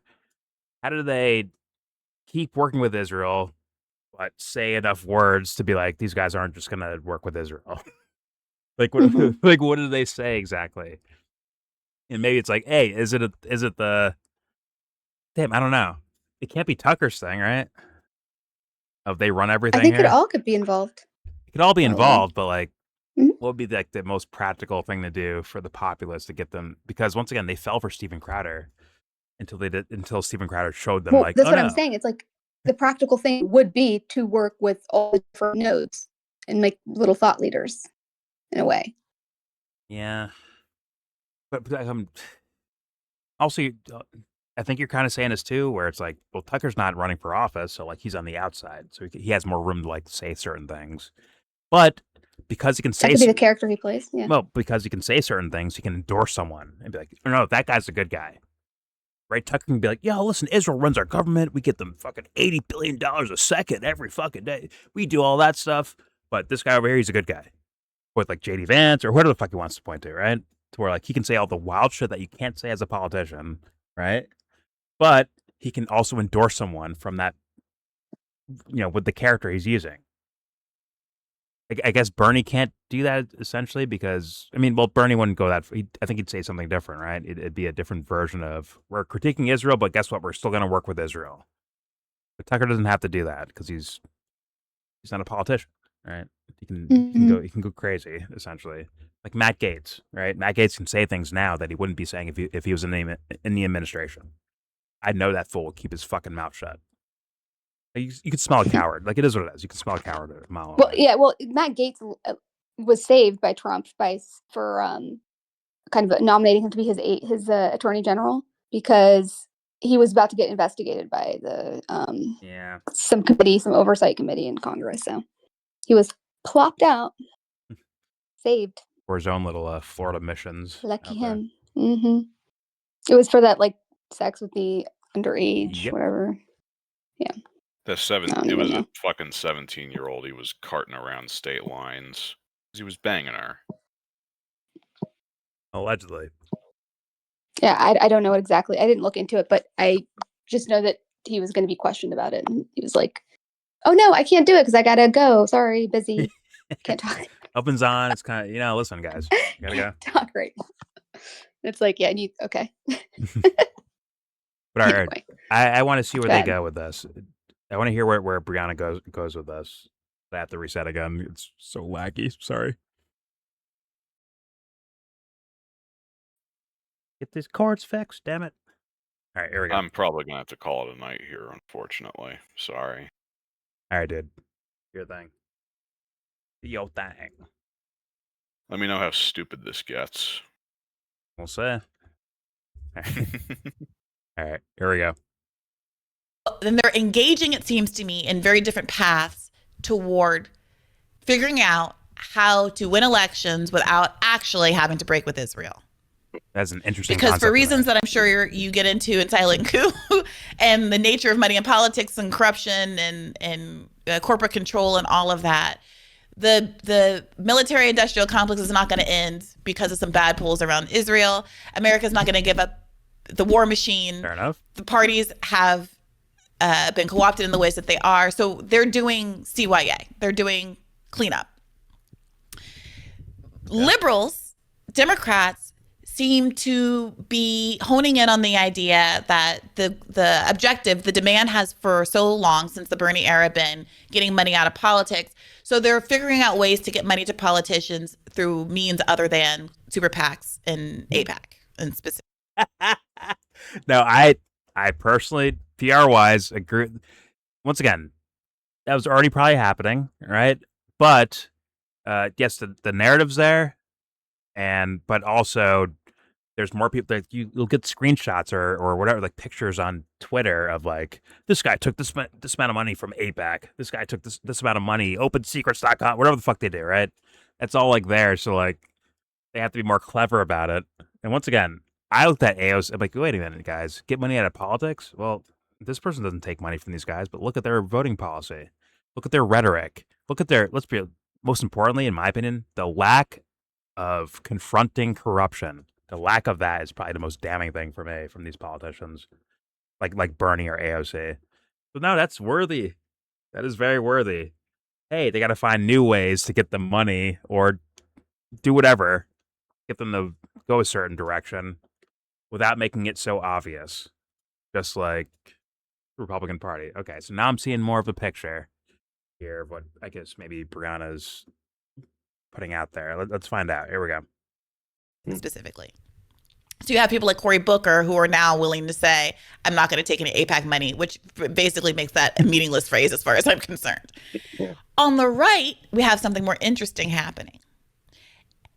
One argument as to what's going on with Tucker Carlson is that he's reading the tea leaves and he's saying we need to carve out a way to stay Republican and keep the anti-war Republicans in the kennel. Okay. By creating a lane. So he's been doing this kind of apology tour. He said he made a really, what feels like a full-throated and authentic apology for getting people to vote for Donald Trump, who betrayed his anti-war commitments, saying, I didn't really know this was going to happen. People have been calling bullshit on that. Like, of course you knew, you're smart. Tucker's leaked, held on for as long as he could. Fox News texts or whatever show that he's always hated Donald Trump. I see all those arguments. I hear all those arguments. But superficially, to the public, he's made a better apology for bringing Trump to the United States than any of the Democrats who prevented there from being a primary and pushed Joe Biden and all of his senility onto the debate stage and replacing him with Kamala Harris and all of that. So there's in the rehabilitation wars of the right versus the left, Tucker Carlson on the right seem to be doing a better job. There is complete uniformity among not if you Democrats have a brain, but as to the message. And on the right, you have various lanes you can choose from and still stay conservative, right? And so part of the argument, there's like multiple prongs of this, right? Trump is being controlled by Israel is one that allows Trump to avoid direct culpability for the war in Iran. It makes MAGA people maybe feel like, man, I feel sorry for the guy. I disagree with him, but I feel sorry for him because he wouldn't have done this if he weren't being pressured into this. It also feeds into, yes, people who want to embrace a kind of like base anti-Semitism, you know, they've got their talons in them, whatever kind of narrative. And it seems some people are arguing that Tucker Carlson is ultimately setting up the passing of the baton either to himself as a candidate or to J.D. Vance or someone else whose hands are a little bit more clean, but who ultimately are going to follow the same policy. I can't disagree yet. When it comes like on the surface right now, I cannot disagree yet. I mean, I think that's pretty much what we've seen so far, right? Where it's like Tucker held on to Trump for as long as he could. If he's the right guy, he's the good guy. He's a good guy. Go vote for him. Go vote for him. Okay, things are getting shaky here. Wait a minute. What's this Israel thing? Wait, Israel's doing this. Israel's moving him. Israel killed Charlie Kirk. Israel too. But J.D. Vance isn't that. Maybe we support J.D. Vance. And you know what? I'm done with Trump. And it's like almost like keeping, like you said, keeping them in the kennel. But maybe giving them the illusion or the feeling of like they're being unique or rebellious or making it about righteousness in some form or fashion. Like kind of giving that illusion to them through a character like Tucker Carlson. I think that's not exactly what I believe. I think I'd have to think about it harder about the words she said. But I think it's in the neighborhood of what I think is going down, and people are getting fucking played. In my opinion, if you're following Tucker, you are getting fucking played. Sorry, dude. I know he sounds right now. Oh my God, he has the courage to criticize Israel. I'm sure you feel good about yourselves right now with that situation, but let me tell you, don't let me say I told you so. Just be like, yo, Jordan, I was already on this. I already understood. Or not understood that Tucker's corrupt or anything like that, but already understood that I need to be critical when I hear things from Tucker or anyone. I already understood how to be critical, Jordan. I don't need your words of wisdom about this. I got it. Please make that the case. Please. Please. All right, here we go. What do you make of that? Well, I think it's interesting. That's I very mean, interesting. the other option is that he believes what he says. And I don't know. It's hard to read the motives. But I do believe that a lot of people that backed Trump did believe he was a discontinuity. And some of what he said was good, like the isolationist. Like he fed into that isolationist. He said words out loud. It might be that they really believed. But it's not just Tucker Carlson. Do you think it's credible? I mean, let's like. Well, I don't know. I don't know that. I don't. Very intelligent. I'm in the UK. No, he's so not. I mean, he's an idiot. Yeah, I don't know. I just feel his position on Israel is so detrimental to everything in the States, right? If you come out with the position he has, which is he's giving airtime to people who are really talking about the nuts and bolts of how Israel controls the US government, talking to victims. Oh, like he's captured. This guy's captured within the establishment in America. Yeah, he is. Oh my God, tolerancy for that. Sorry, very little tolerance. Yeah. I actually see that's where our kind of we diverge, right? It's you can't say, oh, he's actually really bad for the Republican brand. No, he's not. No, he's not. If you know anything about PR or like how people think or work or whatever, he's perfect for it for like the transitionary period. Yep. To whatever the fuck it's going to become. Exactly. Or it needs to become. That'd almost be like. But he's looking at it as like, oh, like no, he's actually, he's really like kind of kind of taking the veil, taking the mask off, or like kind of showing like peeking behind the curtain and like showing America like how Israel controls the U.S. Like we're just gonna go there. Really? Dear Lord, man. And he's not bad for the Republican brand. He's perfect. Yeah. In my opinion. I absolutely agree because it's so cartoonish the direction that I mean Tucker and Candace have gone such a cartoonish direction that it's I don't know, like bound to be like contemplated for years. But like, what if you have a scenario where like, it's just like, yo, listen, we don't even need that much help anymore. We're like, we're good, we're chilling. We don't need all this money or all this or that to where the policy changes. Is the world fixed now, guys? And oh my God, Tucker exposed him. He's a fucking write history books on him. The year 2026 when Tucker Carlson, said his rhetoric about Israel, then the world changed all of a sudden. His words are detrimental to who? I don't get that, man. To Zionist, I guess, evangelicals that are like all mostly boomers now. Like, what are we talking about? Well, what is going to happen? What does this mean for Israel? Like, what gets stopped over there because Tucker is saying, "Oh my God, he's saying these things out loud"? What the hell? Well, like, he's working off of the understanding or the assumption that Israel does control the United States, right? So, like, yes. For him, it's going to make sense because it's like, oh, like Tucker's revealing something. Oh, come on. Like it's like what do they call it? Like the externalization of the hierarchy or whatever. Peeking behind the curtain, whatever it is. Like he's part of the elite, but he's like exposing the elite. So it makes him more credible too. And he's also admitted that he was wrong before about Iraq. So it shows that he's willing to change his mind. He's willing to be corrected. Isn't that kindergarten fucking PR? It's like kindergarten level. Unless you're basic. Yeah. You'd have to be like wholesale uncritical for that to just fly by you without he's saying things that, oh my God, you can't just say these out loud. Listen, let's say he was being a subversion artist, right? Let's say Tucker was doing propaganda. No way they would let even a propagandist just say these words out loud just to win favor. They're too detrimental to Israel. Like, excuse me? Too detrimental to who? Man, you'll never come within 1,000 fucking yards of Netanyahu to yell at him. Like you're just not gonna. That's not gonna happen, right? If he's a real guy, that's not gonna happen. Like it is what it is. Like, what do you mean? Like a threat to these guys because now they know. Now people are gonna be like, yo, you know what? No more funding Israel's wars. Hey guys, you know what? We're done funding the thing that's happening in Gaza. Oh, Gaza got destroyed already. Oh, well, next time we're done with it. Okay. Yeah, that was the last. It's over now. It's GG's. Sorry, guys. Like exactly what I was saying before. Like, yeah, sure. You guys want to complain about Gaza now? You guys want a peace board for Gaza? You want a peace deal for Gaza? Huh? Yeah, we already destroyed it. It's already fucked. It already got ran over. But it makes me feel better that we kind of fought it, and too late. But we fought. There we go.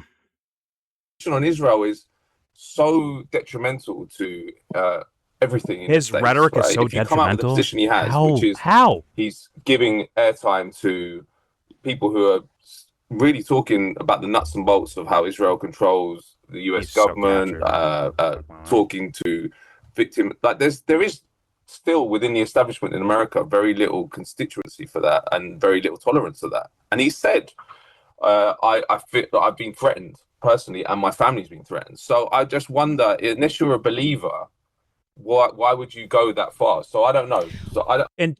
And fucking Charlie used to warn Trump every day that, yeah, man, going to war with Iran is a bad idea. I feel bad for the guy because I don't smell like a charlatan from this guy at all. Maybe he just wants to believe in something. He could be a charlatan for all I know. I have to leave him room as a human being, right? But he didn't. He just smells like a hope. I hope. That's what it smells like. And yes, Charlie went to the White House every day to tell Trump, hey, man, don't you go to war with Iran. That's a bad idea, Mr. Trump. Sure. Sorry, I don't know what with this video, but it keeps lagging for me, but I'll restart. Here we go. I blame Ram Ranch. All right, here we go. I know. Hashtag Ram Ranch. Ram Ranch. There's an argument that wittingly or unwittingly, Tucker Carlson and Bernie Sanders are playing the same role, which is to say, that's interesting. Many people were very frustrated with the Democratic Party. Many people don't understand why we're the richest nation in the history of the world and we don't get to have health care and student loans and the economy is that's her adding her shit and And here comes Bernie Sanders. Oh, okay, never mind. Who is able to provide catharsis and give voice to all of those. She's calling them all fake, I think. To tell people that their immiseration is not their own fault. And to seemingly provide an outlet, a political outlet, and a way to remedy the inequities that we all live with. But at the end of the day, oopsie daisy, he loses. I'm not saying intentionally. I voted for the man. I voted for him. But oopsie daisy, he loses, and ultimately he's going to say, okay, well, I tried. Go vote for the Democrats again. And are we going to get a similar version of that with Tucker Carlson, where he's like, yeah, like these Trump anti-war people are a real bummer. I mean, he betrayed us on the anti-war front. And here are some new options that are like also genuinely America First candidates. But ultimately, we're going to get either because that candidate gets co-opted, quote unquote, like Trump did, or because the anti-war candidate just loses to the pro-war candidate. The same old status quo. But you can't get anything. I'm not mad at that question or assessment. I think she's maybe leaning towards that, in words at least. But she's not really fully saying it, but I think that is quite interesting. That's her tactic. She's a fucking lawyer. You don't think that was interesting, what we just heard right there? No, I do, but I just don't appreciate how careful. I don't trust her, as you already know. So I think she is very well aware of what are like really sound arguments. You know what I mean? Like what is like a tight argument in terms of like no gaps, no holes. Okay, like am I covering everything? What are the people say? Like she's very sharp. Yeah, that's why she's kind of scary to me. Because I don't know. I don't necessarily trust her. I think she's also like a kind of a strategist as well. But I just don't know to what end. So she's leaning towards an assessment without saying the assessment. It's almost put in question form. You know what I'm saying? To where it's almost the onus is on the audience rather than her. So like, hey, what do you think, Brianna, actually about the scenario? But nonetheless, let's say she's full of shit. That is interesting style of questioning. I might even call that first grade. You know what? Fuck kindergarten. I might actually, if she's doing PR through this questioning, I'll call it first grade instead of kindergarten. I think it's a step above the fucking Tuckers and whoever the fuck's Jimmy Dores. Like that's interesting. Oh no, absolutely. That's interesting because she's got like she has sound. She knows how to make an argument in terms of like, okay, does this actually make sense? Or like, does this actually go all the way? Not always, but like with these types of things, because she'll kind of grab like what are the people saying? Does this, what could the counter argument be? So she tries to say it in a way where like, not necessarily like for you, like for her to be understood, maybe for her to be not understood in the wrong way, but not necessarily maybe to make sure that you understand what she's saying. Does that make sense? I think so. If I tie it with, well, guess that to where, like, once again, this sounds like question form than like what, like you're saying something, but you're not really saying what you believe directly. You're kind of putting it in question form. But also the other video I did with the whole violence stuff about political violence for achieving an objective. I'm like, yeah, solutions like that, those are quite scary. And logic like this will look like fucking Harvard genius shit for a lot of people. Not for a lot of people, that'll look like Harvard geniusness. Like, wait a minute, are you telling me that Tucker can only go so far, but he's going to try to drag us back into the Republican Party, just like Bernie did in his first, like, where she's what's it called? Transcending dualities, right? Of the political duality, left versus right, or Republican Democrat. She's like transcending it by, it's like, hey, isn't these things like look kind of similar, right? Which is something I do too, right? Yeah, but then like, okay, what's our answer for this? And it's like, well, Civil War happened. Like, how'd that end? Huh? How did we achieve the ending of slavery? Think about it. I hope it's not that for Brianna. I don't know, but that one video made me worried about that. It is. You should hear her opinions on John Brown, and that's why I'm like, what are you what are you gonna try to like convince people to do? Because you're a savvy ass bitch, and I'm not saying she's not maybe Candace level, whatever, in terms of maybe audience, if those numbers are real, right? But yeah, it's just she kind of freaks me out. I mean, I'm saying like there's a reason why I called it first grade instead of kindergarten, where it's like so basically, how did you fall for this? But if it's first grade, but kindergarten, that looks like fucking, oh my god, it's the fucking smartest person in the world. Holy shit, there it is. And that type of logic right there with that questioning, maybe it won't be her who does it, but someone can go viral off that. Almost, I kid you not. Like that type of logic where it's like, oh my god, I never thought about it that way. Like that, even though we've argued about this on video, off video. We've argued with everyone here about different fucking ideas and like different projections and different perceptions of ideas and what people are doing. And hey, why is this guy doing this? Like, we've done all that shit. But for other motherfuckers, it might look like fucking, holy shit, this is some Harvard educated question right here. Let me hear it.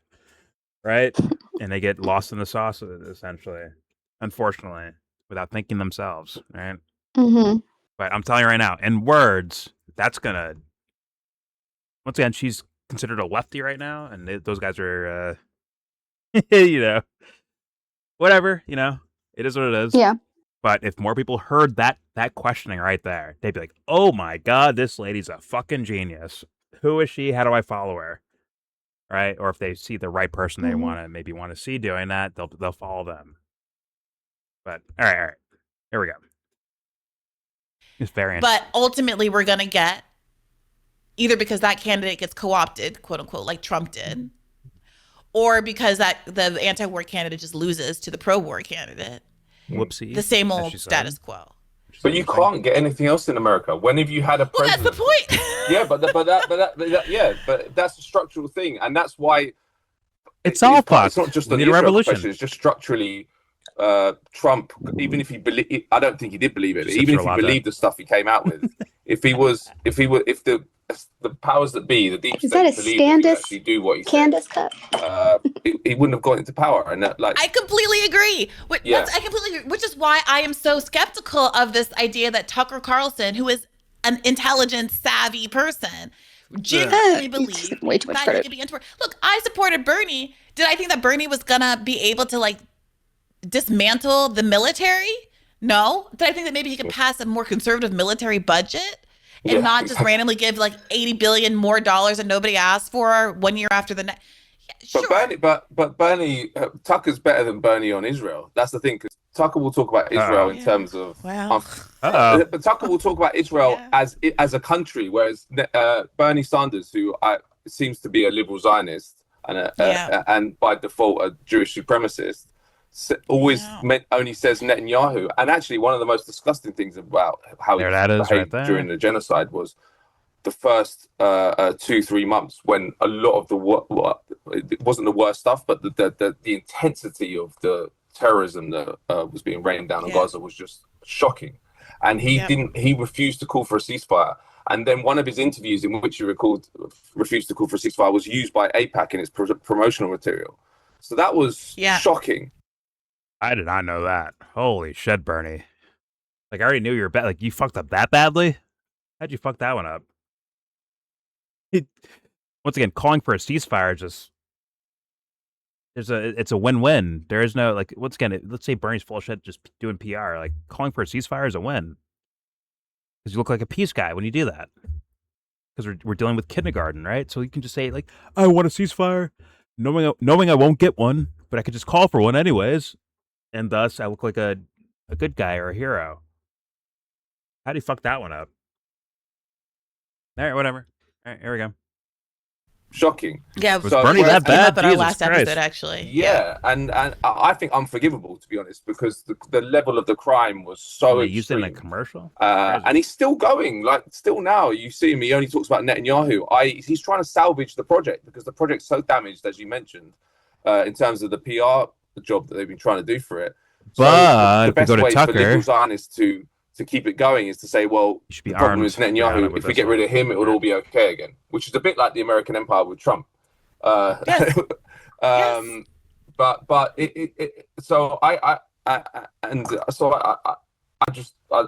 I've got no time for Bernie after that. I've got to say, that's just me personally. Obviously, he's good on a lot of stuff, but that's a red line for me. If you're not 100%. calling for a ceasefire during a genocide, and can I just compare him to who we have here, who's Jeremy Corbyn, who's a similar figure. He's on a totally different page. Like, he gets criticism for different stuff, and actually heard and seen some of his been criticized recently for not coming out as an anti-Zionist. But he's been a lifelong anti-imperialist, and he called for a ceasefire straight away when it was clear that this was just a genocide, basically. And they're often compared, but they're on different pages. But again, Jeremy Corbyn was leader of the Labour Party in the UK. There's no way he would have been allowed to get into power, and he wasn't. And what took him down was partly a fake anti-Semitism campaign and various other stuff. But the point being that so-called Western democracies actually... I remember back in the day, was it Jeremy Corbyn showed, like, hey guys, they're trying to gut your healthcare system, like actually like rob it. Like, not like, hey, we're gonna do some subversion thing to like fix it, make it better, to show you that, oh no, actually like private healthcare is actually way better than this public shit. It wasn't even that. It was like straight up, we're trying to like gut it and subvert it behind your guy's back. He showed people the documents of that. They're like, fuck off, you commie. Like, Jesus Christ. It's like, are we this stupid? It's like, what's that? I'm not cheering for one system or another, or economic thing or another. It's just like right in your face. Like, these guys are doing something corrupt. Go fuck yourself. Like, they're fighting a different battle than anyone else. This is quite interesting. They're fighting a certain battle. It's about Brexit, mate. Like, yo. Just Tommy Robinson talking about, like, they're raping our women. And now look at Tommy. Shut up. And now that people have soured on Israel, now look at Tommy Robinson. It's like, you guys look like fucking idiots, because now you're screaming a completely different message than you were before. It's quite interesting. Tommy claims that Israel's not even giving him money anymore, and he's been asking. Oh, okay. He was on Tim Pool's show with Lauren. Cut him off. What's her name? Lauren. Ken? No, the one from Canada. The white girl. Lauren Southern. Oh, Lauren Southern, yeah. Yeah, Lauren Southern. He was on Tim Pool's show with her, and he was like, yeah, people keep saying I get money from Israel, and it's like, I've been begging, and nobody. Don't fucking give me money. You have a Joe Biden moment there? What the fuck? He did. I'll take the money. Like, please send it over here, guys. Come on. Yeah. He was like, I'm willing to do the work. He's like, nobody will pay me. He's like, they don't want to associate themselves with me. Well, that changed. Ugh. Yeah. I mean, at the height of people having, they got desperate. Well, people at the height of like really disliking or knowing about and disliking Israel, their own country's policies towards Israel, and then Israel itself and their geopolitics. That's when this fool makes a full-blown visit to Israel and does all that, does all the fucking, pageantry and all that shit. Like, yo, what the fuck? It might have been, the appearance might have actually been before the October 7th stuff. I'm sure he's made several voyages. No, but the one I'm talking about specifically where he was saying, might have been before or it could have been after. Okay. Either way. I guess they changed their mind, so. I mean, I heard things about Tommy Robinson in Israel back in like 2016, 17. I'm pretty sure. Well, but he said that they stopped. Like they cut ties with him at that time. Like he was super desperate for money when he was trying to make some documentary. And he was like, people keep saying I get paid by Israel, but like I don't have any money. I'm trying. I mean, what the fuck? I don't know where the money is. It's like just dying. Like, oh my god, shut up. Fucking money. Where is your handler? I don't fucking have one. Give me one. Guard. This man is off script. Anyway, it was just funny. I'll find it. All right. For entertainment. All right. Here we go. He managed democracies, and there's vast amounts of influences happening below the surface, below Parliament, below Congress, that really shape what can and can't happen. And it doesn't have to be active. You don't have to shoot people, because you make sure that deterrents are in place, the obstacles are in place, that certain people can't rise up high enough. And actually, I think the Democrats, how they treated Bernie is similar to what the Labour Party is, that they are actually more conducive to maintaining the control and power of the establishment in both countries than the right-wing parties, because they absorb and neutralize any kind of liberatory left. Jeremy Corbyn spent 30 years in the... I don't think it's about the left. I think it's about social archetypes, who's targeted, maybe someone who's more willing to do something more brash for the sake of changing the world around. You target them in a certain way and maybe get them to move towards certain ideas, which is why I bring up political brain rot so often. Although who's listening? There's a reason why it's not left and right. I don't think it's left and right. I don't think that's the actual dichotomy to be dealt with here, or what they're actually trying to deal. I think it's more so like the mindsets that are willing to just say, go full brash, let's just knock them over, is socially archetypally towards the right wing, and the, hey, no, this is a very intellectual venture, trust me. I have the numbers right here. Here's the data points, yada, yada, yada. So thus, follow me this direction. Meanwhile, they're leading you to the same catastrophe that the other guys are trying to lead you to. And they're playing with they're playing with their constituents' psyches, in my humble opinion, and actually playing them off of each other. I mean, blatantly. That's blatant as it gets. And unfortunately, it works. Unfortunately. Maybe because people don't value themselves as much, or sorry, they don't value themselves enough, where they say, hey, if I were king, I'd do things right. Right? If I was a ruler, if I was president, if I was this, if I was that, I'd do things right. Maybe people don't value themselves that way at all, so thus it needs to be projected onto someone else. Their own inner desires about themselves, they project it onto someone else. That'd be unfortunate, but would not be a surprise. I'm still lagging at the leave and come back now. I'm back. Shit. All right, here we go. Can't leave psychology behind. Here we go. Control and power of the establishment in both countries than the right-wing parties, because they absorb and neutralize any kind of liberatory left. Jeremy Corbyn spent 30 years in the Labour Party. He was allowed to operate however he wanted when he was a backbencher. As soon as he became leader, his own party was the main reason that he was destroyed and didn't become prime minister. He nearly became prime minister in 2017. If he hadn't been fighting a 2-year guerrilla warfare against his own I think Brianna party, was leaning towards that. He would have won that election. So their job is to... Sorry. I think Brianna was leaning towards that in her assessment. She didn't say it, but I think she's leaning towards the idea like it's an illusion of progress, but it's not actually progress. It makes you feel like you won something, but you didn't actually win anything. It's to make you feel like your ideas are represented, but they're not actually represented. I think that's kind of where she was going. And a little bit of what he's saying too, I think. But he's kind of like, these guys fucked them over. Where it's like you're still kind of locked into the theater of it all. But, all right, here we go.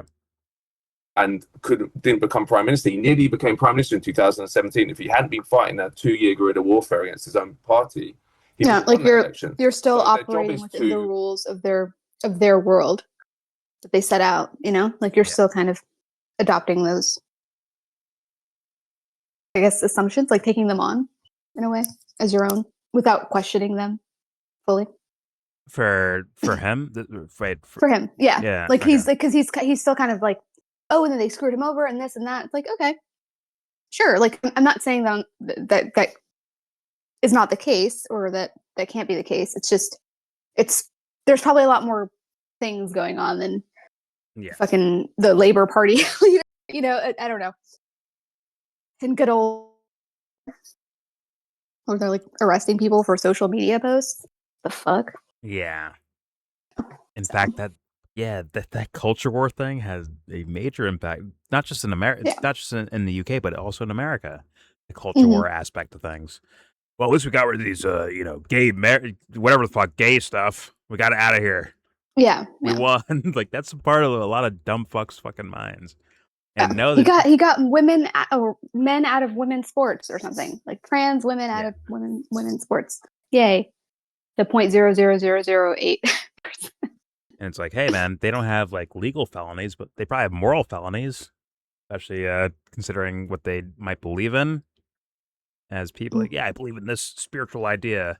They probably committed some felonies in that arena, but they didn't commit any like social felonies. So thus they're allowed to, I can vote for this. I can pick a team right here and actually, use my feet, get out there and vote for someone. Mm-hmm. Meanwhile, they have, honestly, psychologically and morally speaking, no business doing so. And that's with a lot of people.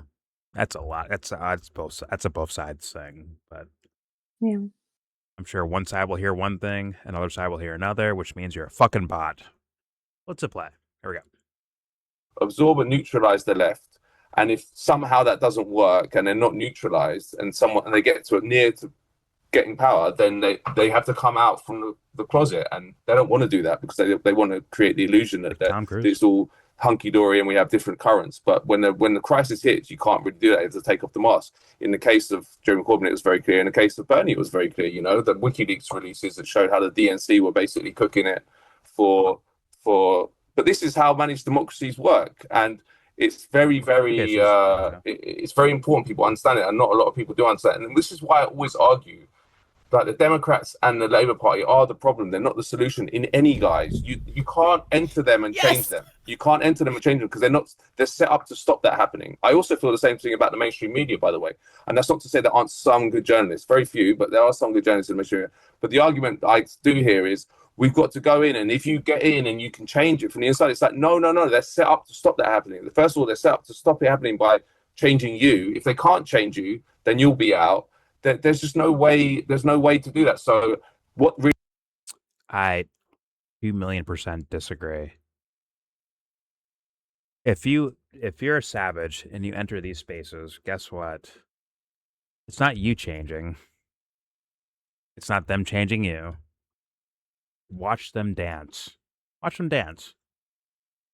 Then you'll say, oh, you guys are the one. You guys aren't some masterminds. Wait, you guys are fucking idiots. Holy shit. You're the ones dancing and doing backflips as I sit still. Like I'm the sun and you're a fucking planet's orbiting me. Yes, if there's actual savages that enter these spaces, but what if I had to guess, my personal opinion, like I don't think like it's all fucking everything's a Bernie Sanders was selected from birth to be like this guy, to be this character in this political venue. I'm not going there. I'm thinking for most likely that people see like, oh my God, materially, this is so drastic. I can't do anything about this. So I might as well capitulate and play strategy.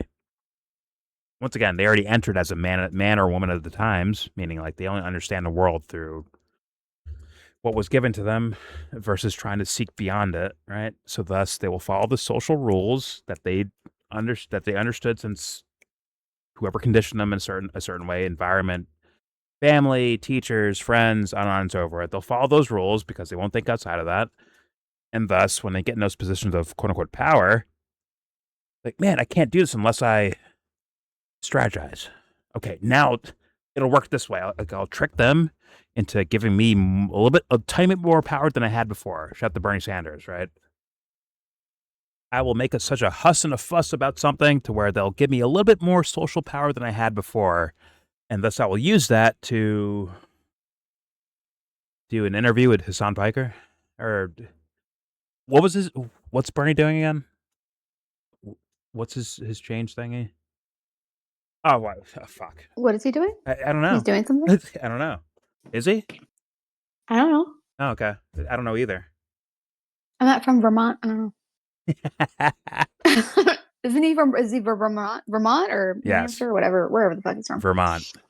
But it's like, yeah, you gained an inch to. It's not my state. To do what exactly?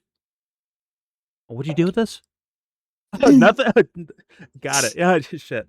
Compared to like your idealistic goals or your idealistic thought process. Let's say he was that guy, like he was a idealistic fucking college kid, right?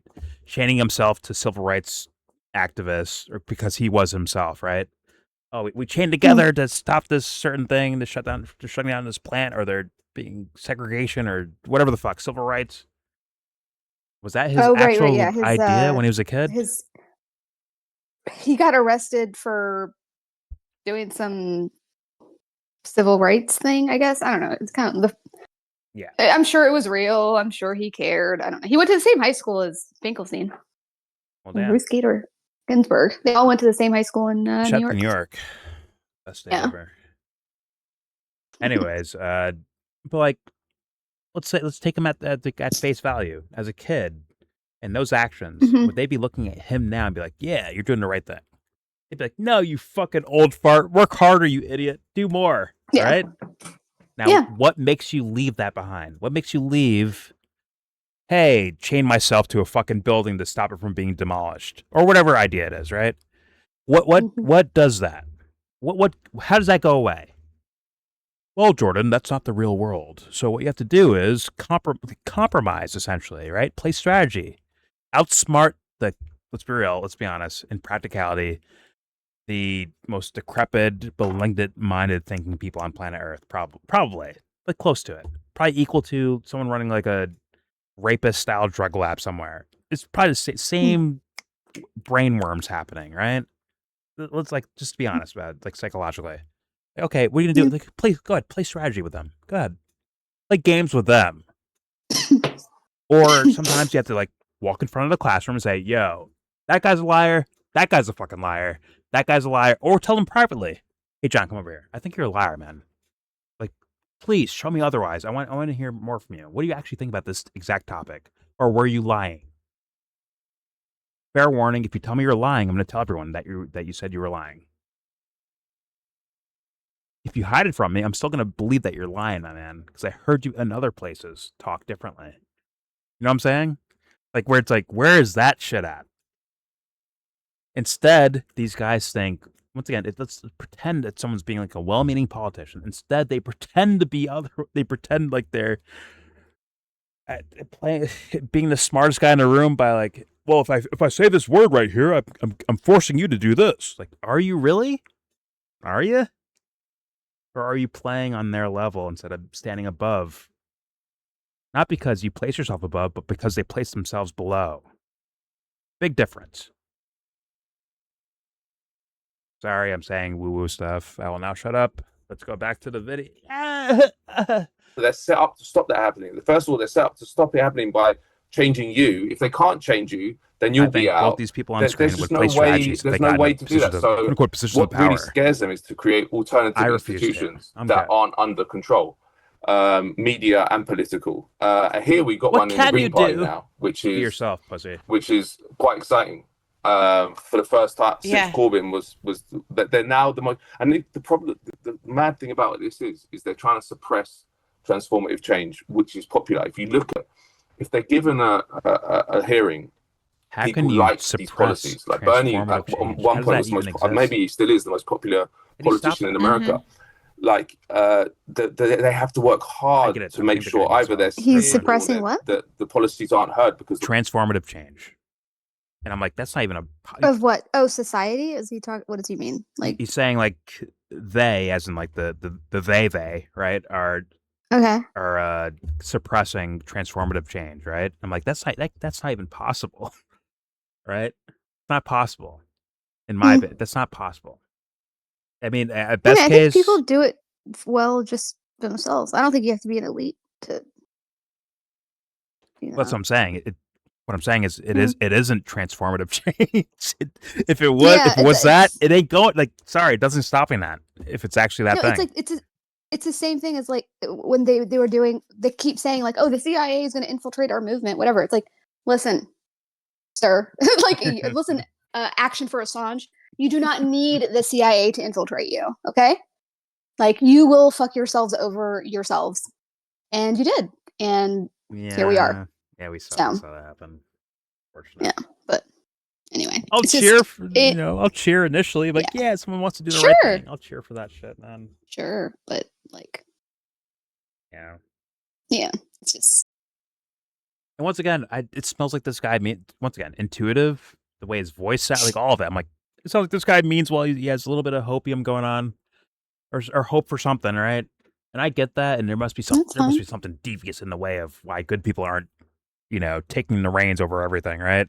There must be some sort of reason for that, and it must be them, subverting people, which is part of it, right? There's people that are actually mentally trying to stop people from doing certain things. I 100% agree. Yeah, but then I just don't get how you can't see that maybe Tucker Carlson's part of that as well, right? Because that would be important to kind of figure out the different tactics that people are doing that, and not even just like in the grand scale, like maybe in the media and shit, but like just on the everyday. Yeah. So. I was gonna go with the other thing you said, where it's like, well, they might tear themselves down themselves. Where now and gives that would room be on the for everyday, like just it gives room for a fucking charlatan to come in here and just say certain words, and boom, broken up, disbanded. What happened to the thing we were doing? Who cares? Moving on. That guy's a fucking commie over there. That guy's a fucking neocon over there. Split, separated, different groups. We'll try again over here. Repeat. Rinse, repeat. And that is so sad to say, but it seems to be a thing in the political world. Not saying this guy would do that or anything. I'm just saying, like, and I get the hope for like, oh, regular people are like, naturally they're good people. They're kind of good people. Yeah, that's nice. But like, you got to also see what is going on around you, right? In a critical way. Yeah. And like really, try to understand what might be happening and not in like just, this group works with this group and they do the mutual aid and they collect this over. You know what I mean? Like it's in a different way. Just like, well, why is this person involved with this? How did you even get here? Like, I don't know. I feel like you should, like, who are you? Who are the people you're working with? Yeah. I don't know. Well, make sure if you go to a rally, just scream "Free Palestine" and wear a T-shirt that says "Free Palestine," and you might make it in the group. Apparently, that's all. And no kings too. Yeah, no kings. Although they're doing like dance groups, which is hilarious. It's like older people doing like fucking dance routines. I'm like, oh, that's kind of adorable, man. But it's, once again, these guys kill babies. What are you guys gonna do with dancing next to them? I'm sorry. Although once again, the care is important. No, it's very cute, important. But like, I'm not gonna, I don't want to do the Cotton Eye Joe with like George W. Bush. Okay. So that's where I'm at. Don't lie, you got that from Yankee Stadium. Don't lie. Cotton Eye Joe. No. That's like a whatever. I know they play that at the stadium, but that was just like the most because that was like the school the music that you play when everybody knows the dance the song. Either that or like I don't know whatever music Harrison was playing the other day. I'm sorry, mine is the Tootsie Roll, and so is Harrison's. Okay, Tootsie Roll wins. Whatever. Oh yeah, he did play that a lot. All right. Middle school dance music. There you go. The cha-cha slide. All right, here we go. A hearing, people like these policies. Like Bernie at one point was the most, maybe he still is the most popular politician in America. Mm-hmm. Like they have to work hard to make sure either they're smeared or the policies aren't heard because the policies are popular. Now the Greens, they can from nowhere, are the most popular party in the whole of Britain for all voters under 65. This is nuts. The guy who took over, who's actually led it in a leftward direction, called Zach Belansky, he's only been in place as the leader since December. So you see these massive explosions of democracy, and then they try and suppress them. Would you know that? And that's why I always think it's interesting that phrase that we used to hear. You know, another world is possible. It's like another world is possible. In fact, it's that the reason it isn't able to be born is that the establishment, the empire, has to work round the clock to stop it being born. You know, everywhere they're basically playing whack-a-mole with like any bit of hope that shoots up. It's like Bernie down, Corbyn down, Evo Morales down, you know, like Claudia Sheinbaum soon down. Like that's the point. And people don't understand this. In fact, it's the I think Evo's quite a bit different than the other three cases right there. One was damn near Mexico lady. Yeah, was it Steinbaum? Yeah, Claudia or something like that. She's the actual fucking president. Corbyn was this close to being prime minister. Bernie was kind of this close to being like at least the Democratic candidate. Evo Morales got fucking kicked out like in some weird circumstances where it's a little bit different than the other three. He just got like, yo, you're out of here. You're done. Like you're overthrown, basically. Which is a little bit different than the other three cases. But I get what he's saying. And he's going towards, you could tell he's like, the left wing, we know better. Okay. Can rely on that. Yeah, he's probably from this like kind of the South American like decolonial whatever. I'm going out school of thought. I'm going out on a whim right now. I think this guy's a sweetheart. I think he actually means well. Probably. He's just politically captured, man. Once again, hey prop, if you're secretly watching this, when I say political brain rot, when it comes to you or Joe, it's kind of a diss, but it's not really a diss. So I think you mean well, but I think you're captured by the political times that you've lived in. And you're letting that decide. Like, meanwhile, you have like actual valuable human faculties that you could be using. That they're yours, not mine. They're your things that I think you can be using to analyze any of these scenarios outside of the lens of strictly politics. That's what I mean. But don't worry, I'll never hear that. And also, prop, unblock me from Instagram, dick. And stop sending gay porno shit in my fucking Discord, you fuckface. I think he gave hashtag Ram Ranch. He gave up. He'll come back like, "Yo, what's up, YellBro?" Like, didn't you tell me like? No, I want him to unblock me from Instagram. I want to watch you paint the houses. Sorry, I don't know why he was not mad a creepy way. Any of you guys, other than me. Actually, I don't know why he was mad at me. Is he mad? I don't know if he's mad or not. Maybe he's just done with it. He'll come out. He always comes back. We'll see in a few months. I guess we'll say. Yeah. Hashtag Ram I'm not Ranch. chasing motherfucker. Hashtag Ram Ranch. All right, here we go. To stop it being born, you know, everywhere they're basically playing whack-a-mole with like any bit of hope that shoots up. It's like Bernie down, Corbyn down, Evo Morales down, you know, like Claudia Sheinbaum soon down. Like that's the point. And people don't understand this. In fact, it's the opposite that we're told, which is that we're promoting freedom, democracy, transformative change, and justice, and all this rubbish. We are the bad guys. And actually, we are the bad guys. Just to end on a more optimistic note. That one. Well, it's wrong to the hill, right? Say anything optimistic about post Gaza because the price has been way too high. But I do feel like we live in a different world now in terms of global consciousness. People are shook by what they've seen in Gaza. And I'm not talking about people like us who are in politics or have followed this stuff for a long time. I do a lot of events here related to Palestine. I'm gonna be honest, other things. they might be bold shaken rallies coming up by what they saw, but I don't really think it's gonna change very much. But maybe that's me being jaded. So I mean, when you hear, oh, the Board of Peace thing has been announced, and it trickles down through the news cycle a little bit, not all the details, but enough of it does, where it's like, oh, well, I guess that thing in Gaza's over, and people move on. I mean, even people that were like Gaza every day, look what's happening in Gaza. Like, I mean, like social media, maybe they're content creators, maybe they're regular people, whatever the fuck, right? But they're like Gaza, Gaza, Gaza, Gaza, Gaza, and then that happened, and then now it's like it got quiet. Got kind of quiet. And I mean, it's also, I think they said the algorithm kind of changed on TikTok as well. Oh yeah, so. I don't know about TikTok. I've not been on. No, that's just what the kids were saying. So. Yeah. And it's once again, I understand people like moving from like to move on to different stories. I have myself, right? But what I get worried about is like the relief, like, okay, it's over now. When it's not, that's where I have a problem at. It's not actually. No, I'm not saying. I think maybe people might still be talking about it and posting about it, but maybe because of also the ownership change on TikTok and stuff, where they could kind of dial down the certain things. Oh yeah, were amplified versus who knows. But I'm pretty sure on Twitter that didn't happen, right? It was Elon before, it's Elon now.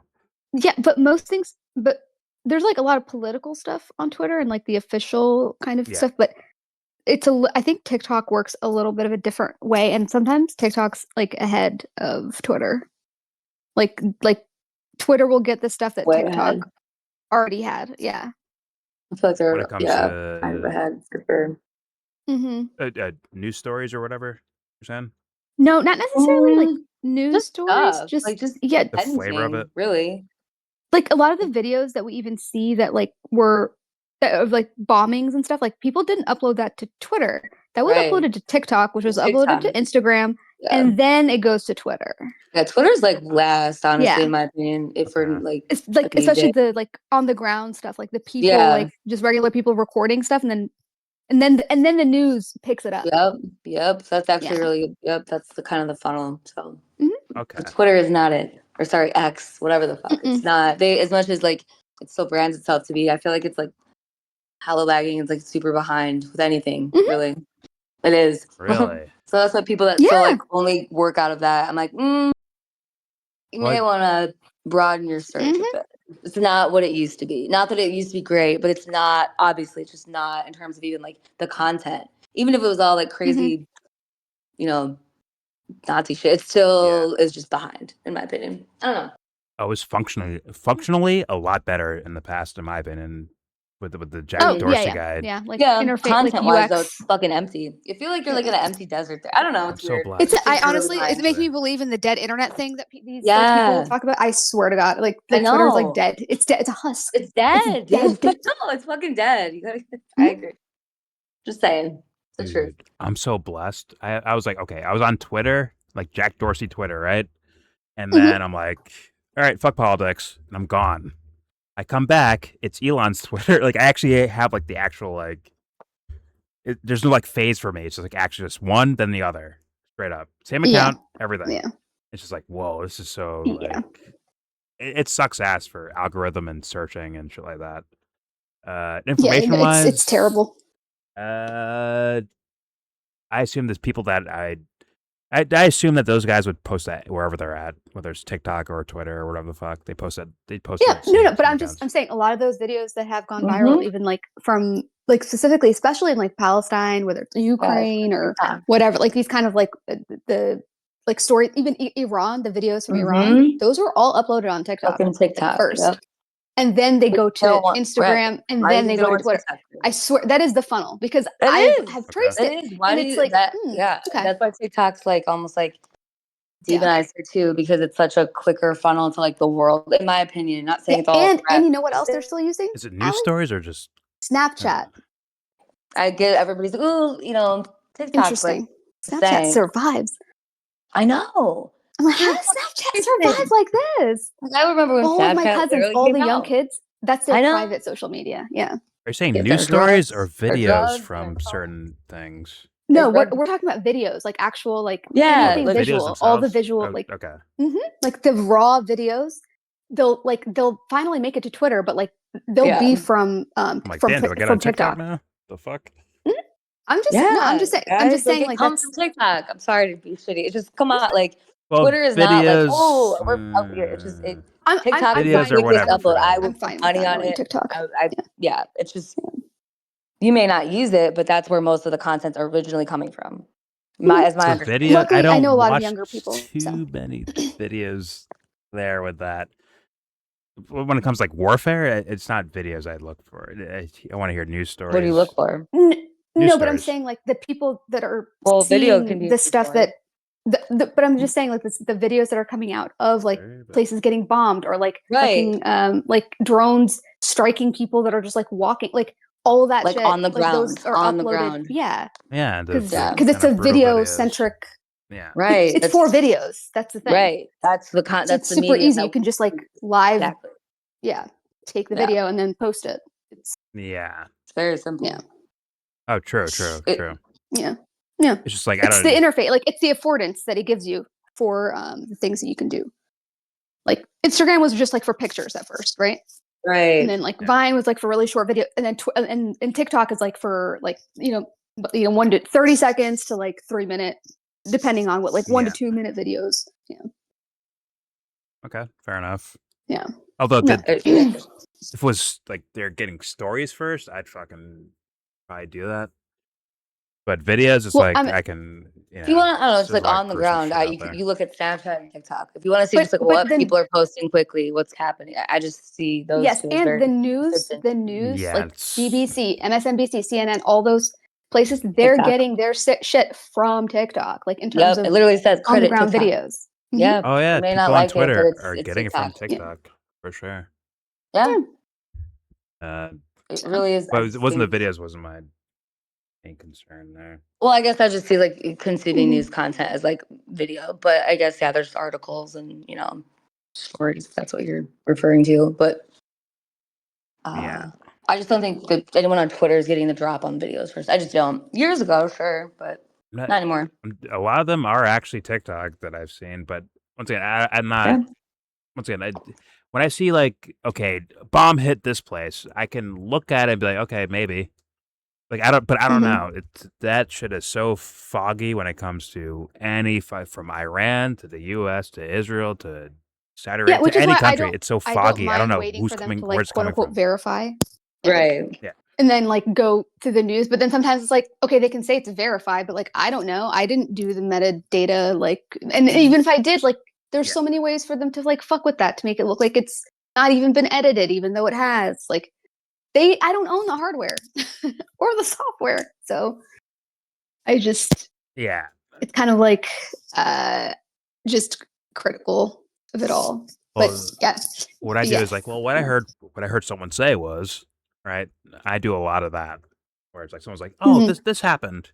Like, well, I heard someone say this, not that I know it, and like it's just like the point, like, hey, maybe some story legitimizes or debunks a story that I've heard of over here, and I'll actually like point to that story. Like it's such a fuck thing now. I mean, my logic is saying like this is all disgusting. It's all gross. But I can't just say that because it's not worthy of a fucking statement, right? Oh, we all know that, Jordan. Shut up. Right? It's that. Or it's but there are people that will pick sides and pick content that they want to show. And say, oh, see this bomb here? Like, yeah, look at Iran fucking them up. See this over here? Look at Israel fuck them up. See that? Because that's what's paying their bills. Well, there's content creators and there's, okay, what are regular people doing? I have to believe, like, some of them have to be real people. They can't all be bots. But are like, no. Yeah, I think there's plenty of real people. I think, because I see people using TikTok all the time. So it's like, I for sure, it's plenty of people are using it because that is like people's go-to. Kind of like my sister uses that, like Gen Z, like that's TikTok that's their generation, that's their thing. So, Fair enough. Yeah. And no, I mean, they're like, we're like old people to them now. But we're like really. It's awesome hard to believe. I people, know because like, I'm very cool, but no, not you, but for me, they're like they I'm consider. cool No, I'm saying, person, yeah, you're even older, so don't even. But I'm just saying, cooler, though. we are not. This is not our world anymore. We're not the trendsetters. Yes, we are. Quietly. No. Yes, we are. Let me tell you. Yes, we are. I'm telling you, they don't care. But they do spend a lot of time saying how much like millennials are annoying, which is like a thing. And I'm like, excuse me. Listen, like, if they talk to Jordan and I outflank them on their own pop culture, they're like, oh, yes, King Jordan, yes, tell me everything you know. No. Teach us your wisdom, Jordan, please. I'm trolling, but they should, though. No. They should, though. You know what I'm saying? They should. No, they're not. They're very disrespectful. Well, they can ruin themselves all they want. Okay? If they want to ruin themselves, they can ruin themselves. But anyways, let's get back to this Go video. ahead. Sorry. Here we go. Shut the No, TikTok. I'm just saying, like the way that we were like watching YouTube and stuff, and like Vine or what, like the way that was, and like Vine. Our parents didn't really get what is this YouTube's like? That's like what we are to their TikToks and shit. That's not me, but I understand. Yes, it is. No, it's not. You don't even know it. It's not. Whatever. I discovered YouTube, Google stuff later than everyone was looking at me like, yo, bro, you ever hear this thing fucking called Google? Holy shit. You're like, yeah, dude. But for me, it's like, but you can like research things because I was such a lame brain. I didn't research things. I just did things like a dummy. Just brain off doing things, right? When I first find these things, it's like brand new to me. It's like brand new to someone like way younger than me at the same time. That was my experience, at least. Mm-hmm. Where it is. But that's not what they're using. First of all, they're not Yeah, using Google. They're using ChatGPT. That's Google now. I've They don't used use that Google for other reasons, but I've used but that. I'm just saying it's different though. That's like, it's to them. It's like, it's not like, oh, let me Google that. It's like, oh, let me ask chat. Let me ask chat. The mentality. Am I wrong? Dismissed. Allie knows. The mentality's not dismissed of like, oh, you guys are just old, you don't understand. Like that's not dismissed at all, right? You recognize that. Versus like our older generation, where they're like, shut up, kid, shut up. I'm tired. I'm taking a nap. Leave me alone. I just want to be a cool aunt. Trust me, I'm the coolest. Anyways. My God. It's true though. But it's true. These views do not represent all millennial views. Just wanted to make that disclaimer. But it is true though. But I am. Yes, dear leader, you are the best. I feel like water. What? No, I don't agree with that. It is true though. It is true. Allie, do you know what I'm saying? It's just yes, like that's we why are I'm not. Over we're here. not they're cool. Behind. They're just behind. I don't know what else to say. It is what it is. Sorry. I just listen. I can play metric from any time period I want to. The music fits in. I won. I can play Chris Nolan movies any generation I want to. Why is this going back to you? Now we're back to you. It's saying that the things I like are cool in any time period. That's all I'm saying. Okay. Yeah. I won. GG's. Okay. Shout out to The Odyssey coming out this summer from Christopher Nolan. Yeah, you're going to say that, and then they're going to give you the Gen Z stare. With what? They got nothing. With nothing, literally. They got give nothing. you nothing. They got nothing. There's no light behind their eyes. It's because they got nothing. It's because they got nothing. Anyways. I know. Mm-hmm. All right, here we go. Not all of them. Again, sorry if there's a Saint Hickory here. Sorry, I always feel bad talking shit about Gen Z when Hickory's here. Hickory, you are not like the rest.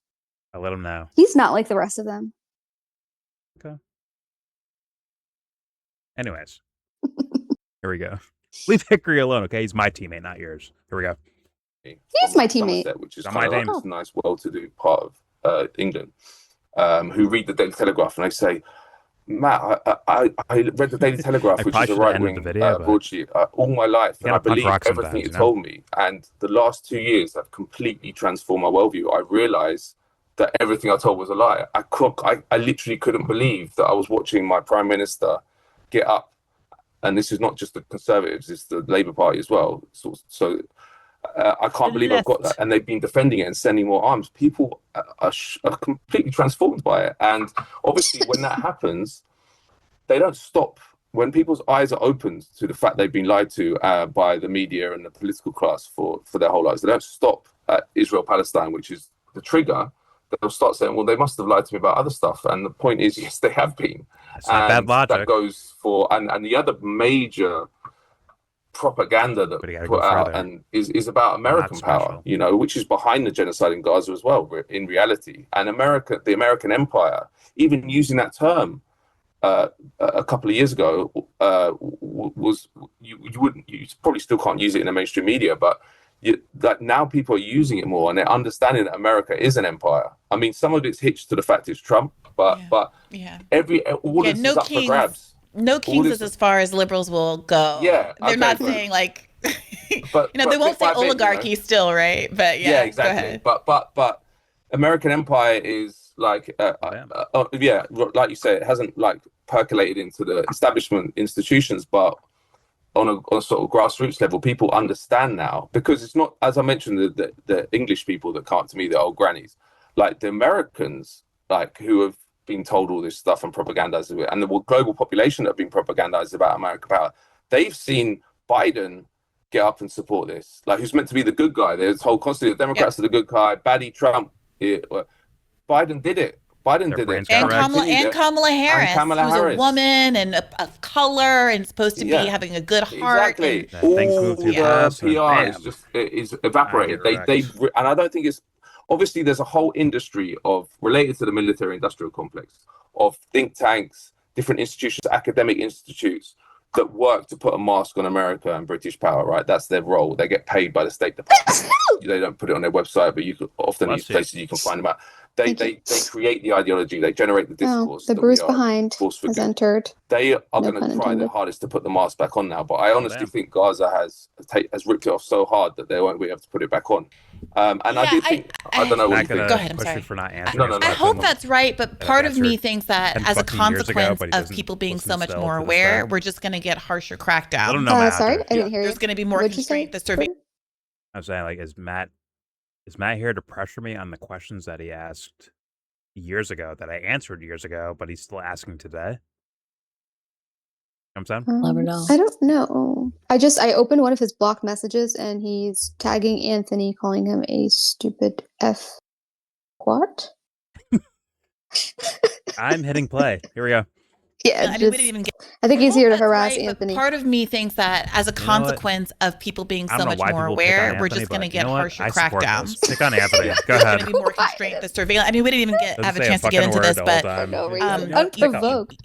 The Palantir and the way that all of the Elon Musk, all of the surveillance is the new front of war, and how deeply embedded those companies are in the Pentagon already, and how basically reliant Anthony, you have upset these white people. Our intelligence apparatus is on these up in arms private companies, and we were worried about like Halliburton private contractors and Anthony Aguilar and these people who've been whistleblowers on what those kinds of institutions are doing.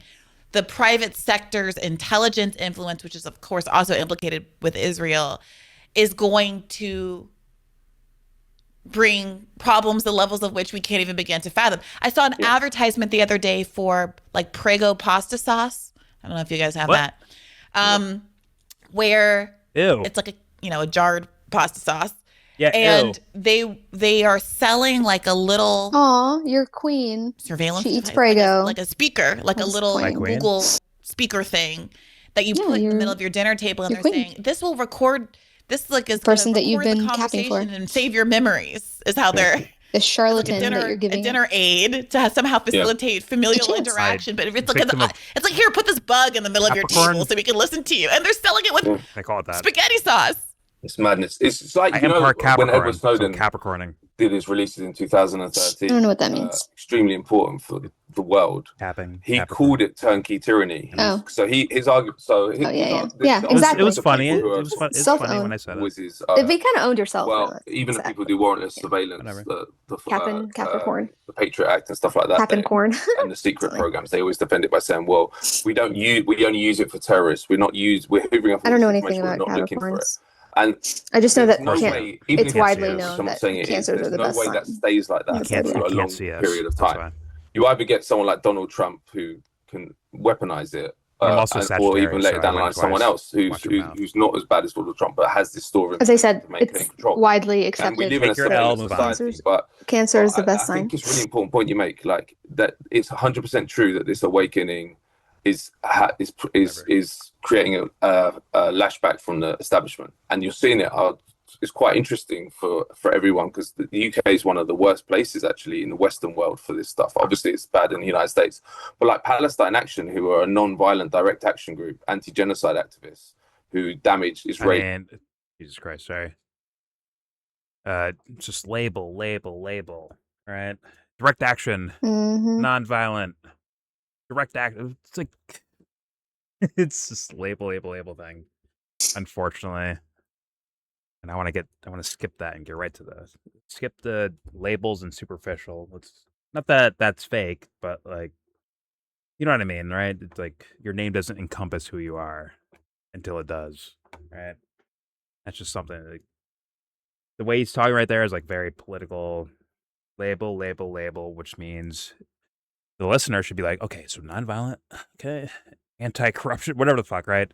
Anti-imperialist, Free Palestine, like labels, nodes. In my opinion, thinking with a lowercase t, unfortunately. But it could be capital T. Just, you gotta fully explain that to me to make it make sense. But it's lagging. 1 second. All right, here we go. Worst places actually in the Western world for this stuff. Obviously, it's bad in the United States, but like Palestine Action, who are a non-violent direct action group, anti-genocide activists who damage Israeli weapons that are being built in the UK, they were prescribed as a terrorist group by the government last year. Unprecedented overreach, and the reason is because London has been a center. Well, not the center. I wouldn't like to say that in the Western world of pro-Palestinian activism, but we've definitely been up there in terms of the size of the marches and the outpouring. Right? And I don't know. I think Israel sees the UK. Sorry. I think it's like kind of on its face, right? If a bunch of kids are like, okay, again, hypothetically, they see like a nuclear facility, right? It's making like nuclear weapons type of shit, and they run in there, they rip all the wires out without knowing what they're doing. They're just like, fuck it, like we don't want these things here. We're ripping them out. Why wouldn't you read that as, oh, these kids feel as though they're trying to save the world? How come that's not the first thought? It's they're usually deemed as, oh, you're a terrorist group for doing so, instead of leading with empathy, right? Like, oh, why are they doing that? Oh, they feel like they're saving the world by ending nukes in their own minds, right? At the very least.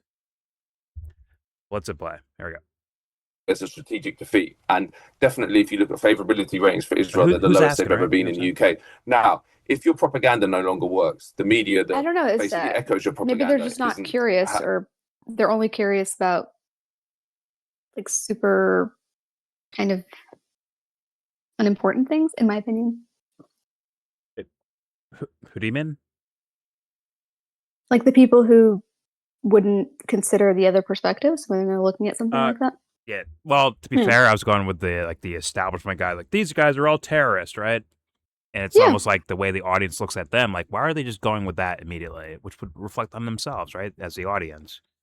Like, why would they just go with that immediately? You can't see that these kids think that nukes make the world a worse place, and they're trying to stop the thing that makes the world a worse place. So why aren't you considering it that way?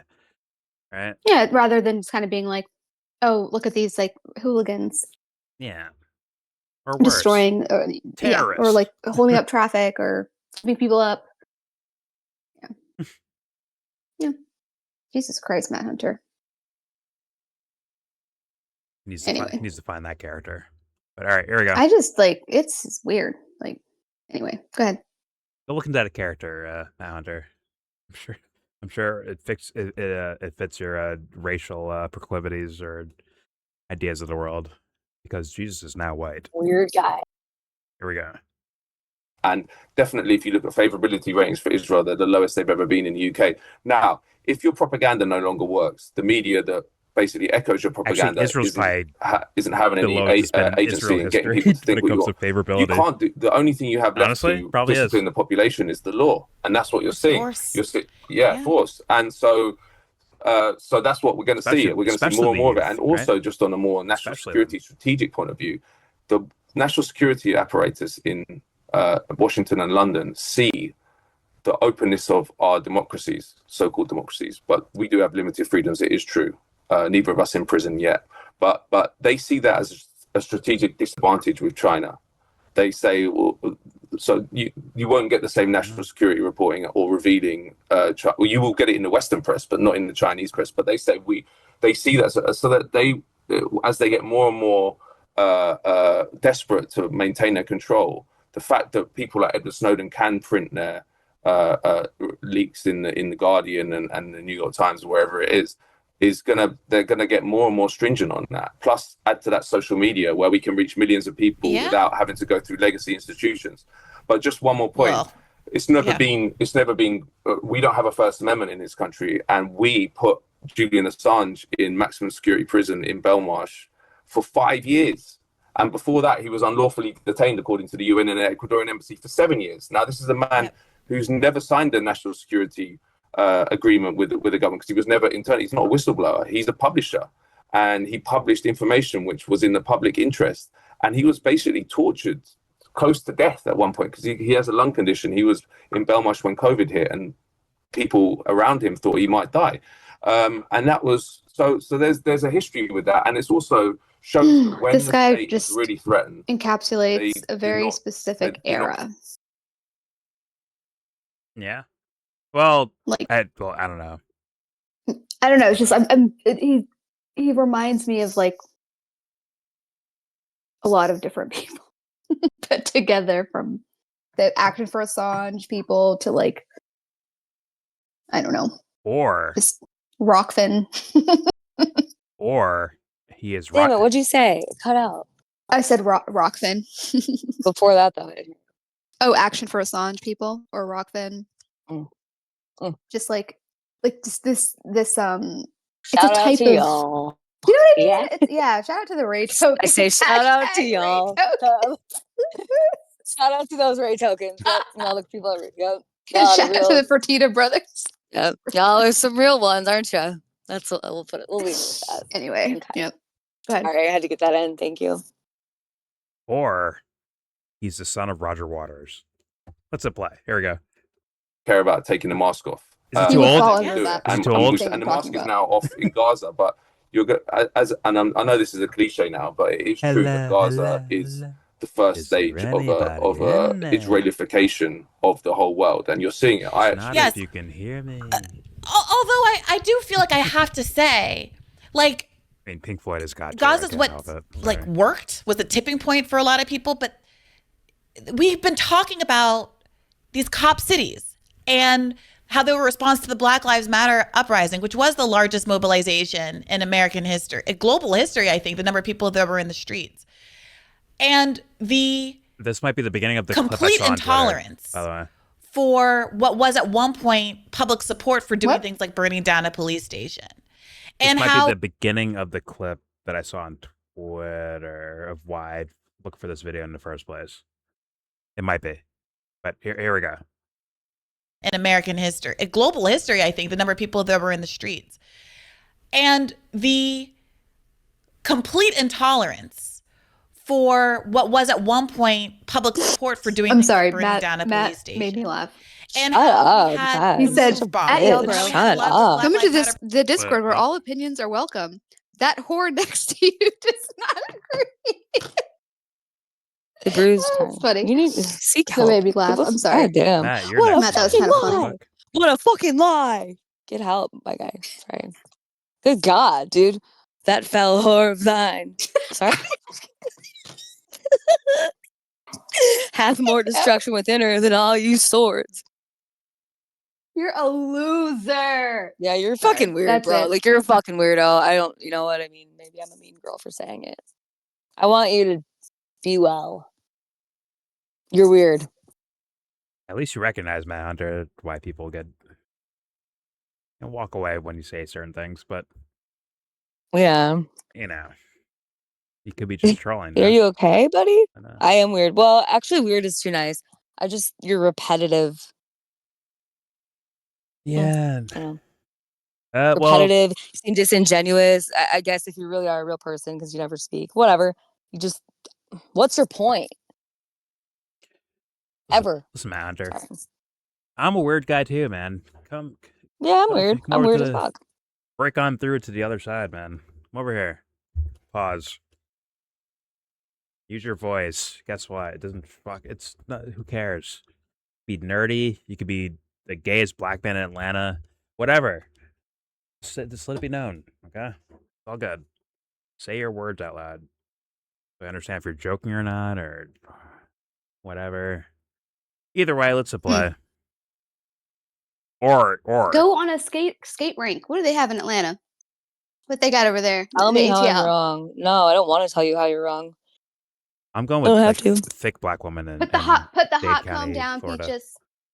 Go and take a go get an ice cream cone or something. I just think you have I think your views are weird. I don't know. I think his views are not even his own. Borrowed, bought from like trash analysis. I don't know. Yeah. Also, like, your obsession with black people's weird, bro. I don't know. Whatever, dude. Just saying. Is it black people or is it Chuck E. Cheese? Think about it. I don't fucking know. Okay, whatever the fuck. What? I didn't just went over my head. Fuck off. Inside YellBro inside jokes. All right. Damn. Well, it's not even. Well, he's saying that all opinions are not welcome because people are not addressing his points in the video. I can't see them, Matt. But I don't ever know what this guy's point is. He never makes a concise. No, I'm just saying. If I'm seeing them, then I'll say like, okay, yeah, your opinion. Like, first of all, the whore speaking. It's not that I don't think people shouldn't that people shouldn't have opinions. That he's saying that whore next to you does not agree because I reported him, so I guess he probably got locked out of Discord for being reported for saying heinous things like telling people to die slowly in the corner and shit. So it's not that I don't think that your opinions are not welcome. That's the wild part for me. You already heard my opinion on that one. We're not doing that right now, but you heard my opinion on that one. Yeah. Well, it's not that I don't think that I'm just responding to his message because he's saying that I'm the fucking whore next to you that does not agree that all opinions are welcome. Your opinions are I can't do anything about where you want to give your opinions, but you can't be upset about the way people might react to your opinion either, because that's their choice. Yeah. Also, you're not cool with that, right? I mean, it's weird. Well, that's the point. Is that you're welcome to get wrecked if you say something stupid out loud. Like, it is what it is. Yeah. Also, Matt Hunter, like when I'm doing videos, I can't see the text chat things, man. I'm just reacting to something I hear people talking, right? I can respond to them, but if I don't hear a fucking voice saying anything to me, I'm not seeing the text on my screen. I'm seeing right now Brianna, right? Brianna Joy Gray or whatever. Mm-hmm. That's all I'm saying. So it's not a matter of trying to ignore you at all. Like, you're not even, just honest with you, you're a slight breeze, my man. You're not something to where anyone's worried about hearing your fucking opinion. No offense to you, man. No one's scared over here about your opinions. It's more so I don't see it until I'm probably done recording. So I don't know. Maybe you got confused about that. But there you go. Now you know. Yeah, that's fair. Well, I was just addressing it because he was referring to me being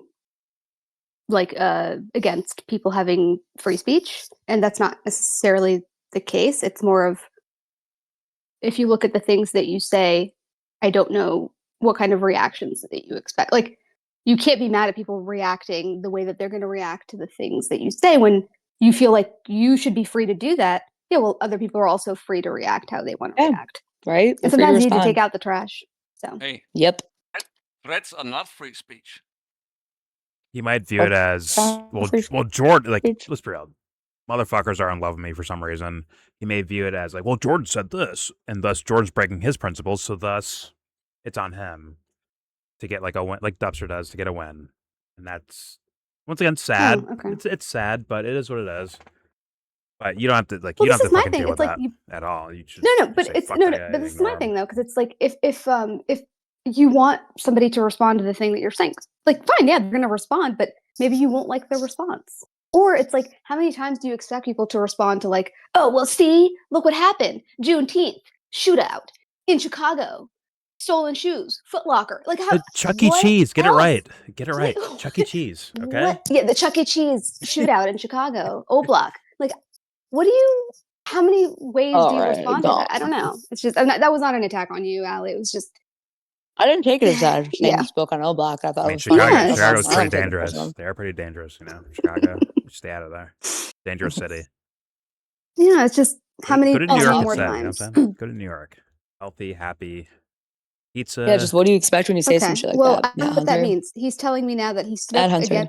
You stood up for me against Harrison's comments. First of all, do you know So you owe him. You owe him fealty. You must agree with everything he says now. He defended your honor. I can't take it serious. I'm sorry. Go ahead. I'm Finish your sorry. video. I'm sorry. I'm sorry. Yeah. Go ahead. Let's finish this video. Fuck it. I'm sorry. I apologize for the detour. I just figured he said that he's Dinner being table, censored. His let it voice is not fly. being heard. So It is the dinner table. If you got to like sling spaghetti at someone, you got to do it. Let it fly. Yeah. Must be done. Even if it's the kiddie table where Matt's at. All right, here we go. And hit him in the face with asparagus. Completely. Right now. the kiddie table is more comfortable because it makes me feel really big. At one point, public support for doing things like burning down a police station.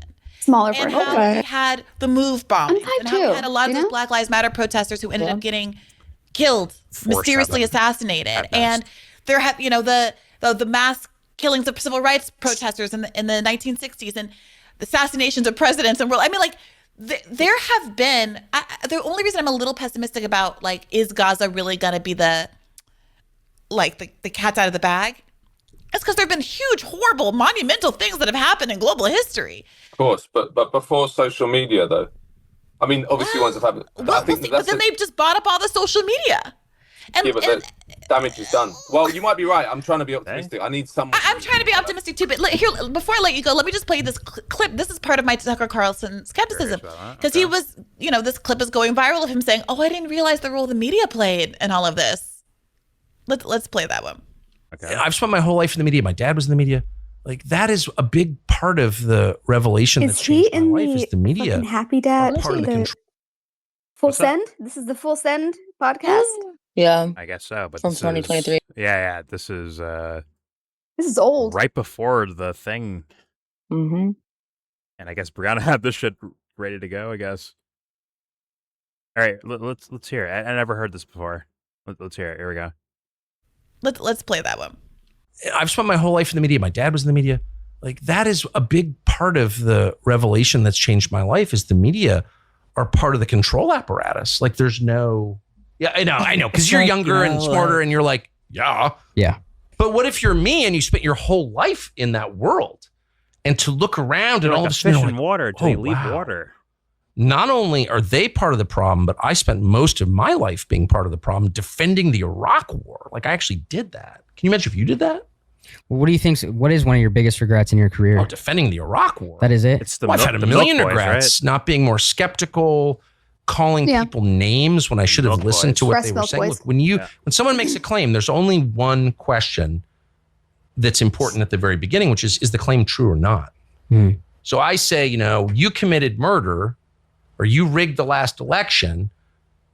Before you attack me as a crazy person for saying that, maybe you should explain whether you did it or not. You know what I mean? Yeah. And for too long, I participated in the culture where I was like, anyone who thinks outside these pre-prescribed lanes is crazy, is a conspiracy theorist.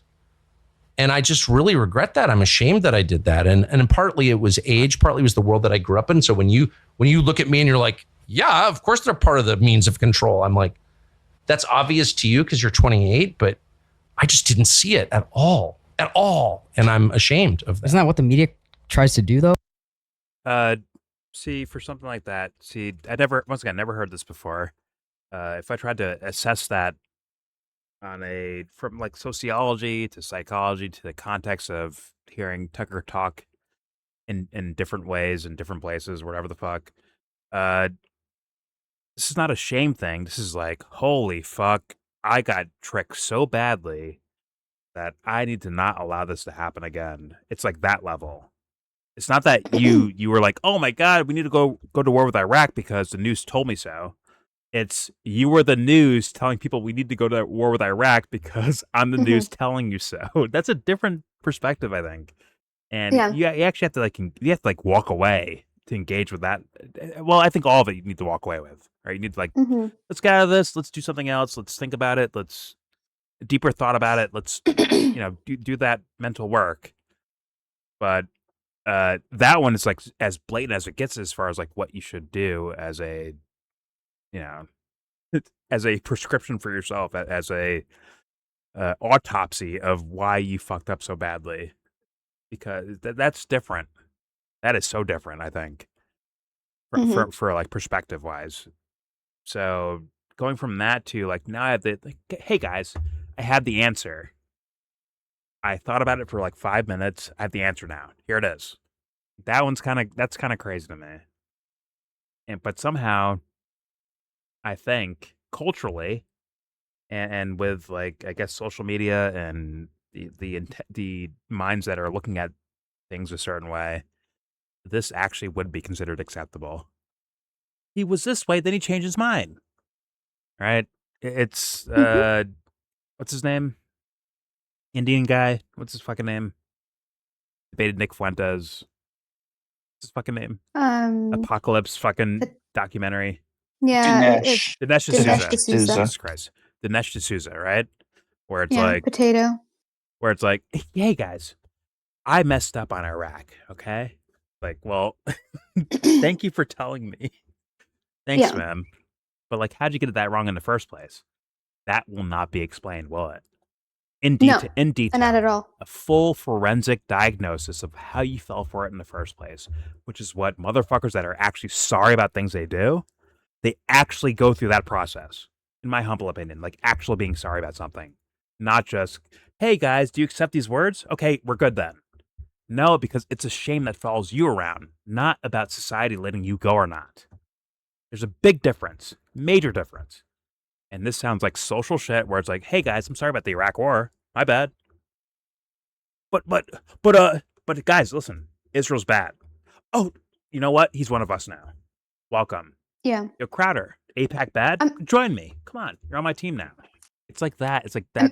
I'm actually really glad she just played this because honestly, I never really thought about it this way, but like just right now it's like just coming to my mind where because he's saying, okay, in the past, he was this guy who would stop people from talking, right? Like if somebody's saying something that's, not in the kind of approved parameters of discourse, then he would shut it down and say, like, you stop talking. No, like you just hate your country and kind of selling the Iraq war. But now he's kind of, quote unquote, overcorrecting and kind of still doing the same thing. We'll have batshit people coming onto his fucking show talking like nonsense, and it's like instead of being like, hey, get out, it's like everything's just, oh my god, that's so interesting, tell me more about that. No pushback, no, like some of these wacky people say deranged shit on his show, absolutely no pushback. To me, that's just as bad as like condemning and like making people go away. Well, he just said he had a worldview, right? That he was raised in, that he was, it was in his environment, it was in his family pedigree, whatever the fuck, right? He was just surrounded by it, right? And he's saying like he went over that, like, okay, I'm done with that. After like what you learned a factoid, now it's like all different now. Doesn't that require like now it's everything goes blown assessment, man? Shouldn't it like require that? It shouldn't it be like a lot of I don't knows? Like, hey, I was so wrong for so long about whatever thing it was, where it's like now I don't know. So you know what? My thing is actually asking questions. And when it comes to asking questions, there's a obvious, in my opinion at least, logic. If he's a smart guy, right?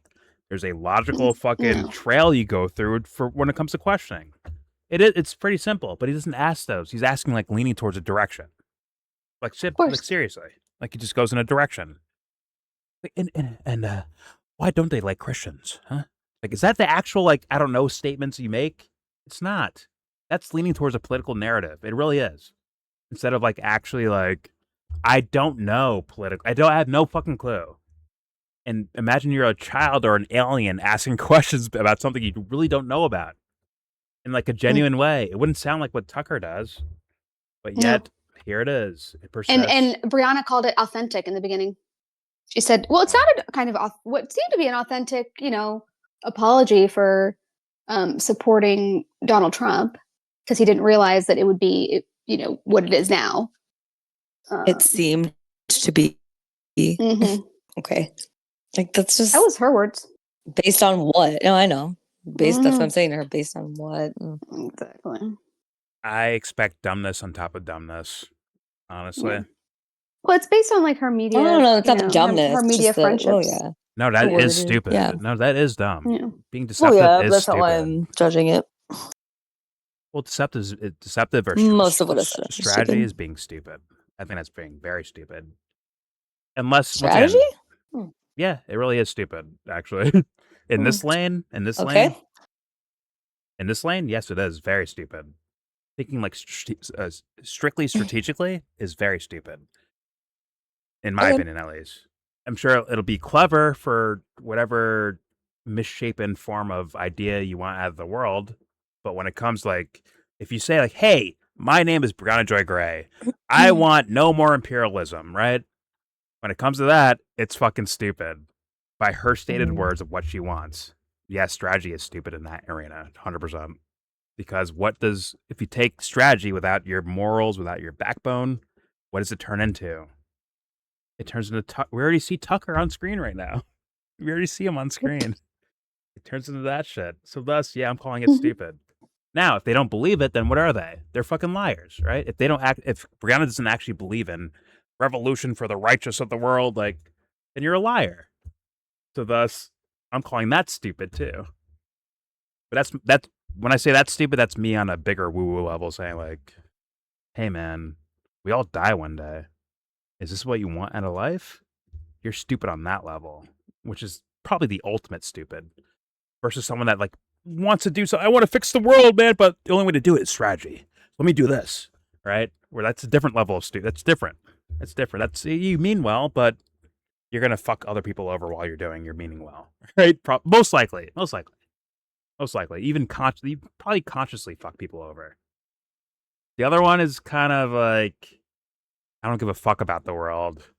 Who cares? I'll lie to get my way, and then the lights turn off. Was it worth it? I guess that's for that question and answer is for that person. Good luck. But once again, that's me in my woo-woo world. But all right, let's. I think the clip's basically over, but like a minute left. I guess we'll hear their response to it. Here we go. You're young, milk boys. Yo, milk boys, you're kind of young, so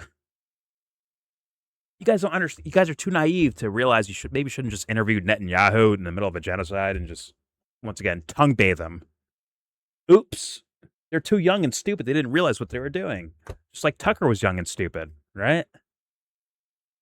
But he's giving them so much credit, saying, but you guys are so smart. You're 28. You know the media lies. Yeah, because everything's just like everything should be entertained. Like it should just.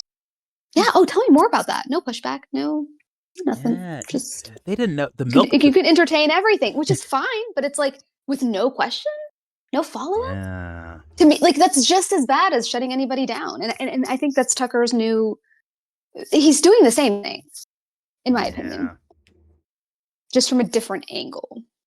To be fair to the Milk Boys in this interview, and to be fair to Tucker, right? Tucker doesn't know that these guys are going to interview Netanyahu like a year from this point, right? And tongue bathe them. Yeah, but they're still pretty dumb. I mean, even before that, they were still like. Gotta be fair. What is it like? Why are you talking to? Sure, but why are you talking to like the president of any? Like what? Like this is fucking wrong. It makes no actually, sense. So actually, on one of their shows, this actually makes perfect sense because Ben Shapiro's been on their show, Candace Owens has been on their show when she was at Daily Wire, and they went on a trip to Israel. That was one of their things where they were like, "Oh, we're gonna do a Milk Boys, or what are they called? Milk Boys in Israel." They're milk boys. They milk. Yeah, they are. Now it's stuck in my head. The Milk Boys in Israel thing, and they made like a whole video or whatever. And I looked at the comment section, and I was just dying laughing. They're like, "What the fuck?" I didn't hear these. You guys, I didn't hear these kids until the Netanyahu interview, and when I like look back at like their past content, it's party buses and hot chicks and drinking and partying and shit like that. Right? It's like a fucking I only know about them through James. Like I think we watched like an interview they did with Mike Tyson. Their first interview, I think, was with Dana White. Yeah. I don't know. But like either way, it's like they're like party boys, basically, right? But then I see these guys, instead of like trucker hats and t-shirts, it's fucking suits and ties and Armani suits and Oval Office and like certain like camera cuts where it's like this is like professional almost. Like, wait a minute, I thought you guys were like the mooks. The fucking mooks that party, that do keg stands and play beer pong all day and night. What are you doing now? Why are you talking to a fucking foreign leader? And how is this how you get like? It didn't make sense to me. On like a character level, like they're breaking character to do this interview right now, as far as what I understood. So I was like, oh, that's kind of interesting that played out that way. But don't worry, they talked to who? Nick Fuentes, Sneeko, whoever they talked to. They had to like clean up their act, right? Once they were done with Netanyahu, they had to talk to those guys on a live stream to explain it all away. Like, hey guys, listen, we know you're going to lose some money from this, but don't worry. Nick Fuentes is here to help save you PR wise. Sneeko's here to help save you PR wise. Whoever, right? Very interesting, and it's like, God damn it! It's like maybe TV shows are written so horribly now. TV and movies are written so horribly to where now this shit in politics makes sense. Maybe that's what's going on. There's less like understanding of narrative where it's like, oh my God, you're gonna kill that girl right there, right? Like back in the day, it's like, yo, that girl right there, she's dead based on the fucking story, right? That guy right there, he's dead. The killer's gonna get that person right there. They're fucking up. They're making too much noise, right? They're done with. Maybe they dumb it down so far to where even this shit makes sense in reality to your own fucking natural sense of your own psyche, of your own idea of society and behavior. Who knows? Maybe I'm talking shit. But you know what? What's at play? Here's more of, oh my God. Here's more Tucker Carlson. Here we go. His age partly was the world that I grew up in. So when you look at me and you're like, yeah, of course they're part of the means of control. I'm like, that's obvious to you because you're 28, but I just didn't see it at all. And I'm ashamed of it. Isn't that what the media tries to do, though? It's their only purpose. Right. They're not here to inform you. Really? Even on the big things that really matter, like the economy and war and COVID and like things that really matter that will affect you. No, their job is not to inform you. They are working for the small group of people who actually run the world.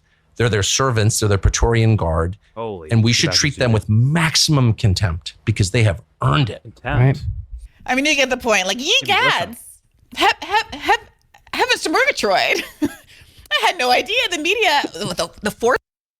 She's a fucking nerd for that one. A fucking nerd. I've heard her. It's the second time I heard her do that shit. Egad. Fucking nerd ass shit. All right, here we go. They have earned it. All right. I mean, you get the point. Like, ye gads.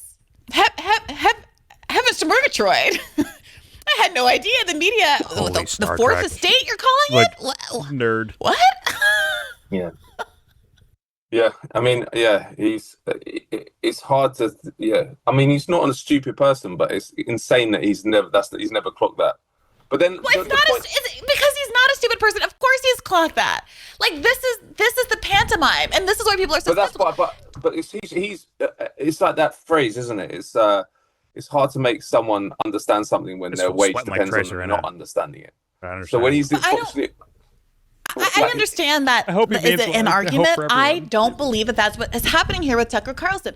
I think Tucker Carlson, just like he hated Trump, knew Trump was a fake and a phony, but continued to manufacture consent for him at Fox because that's the way he's not someone who's tricked. He's a more Steve Bannon style character who is savvy enough. Yes, I agree.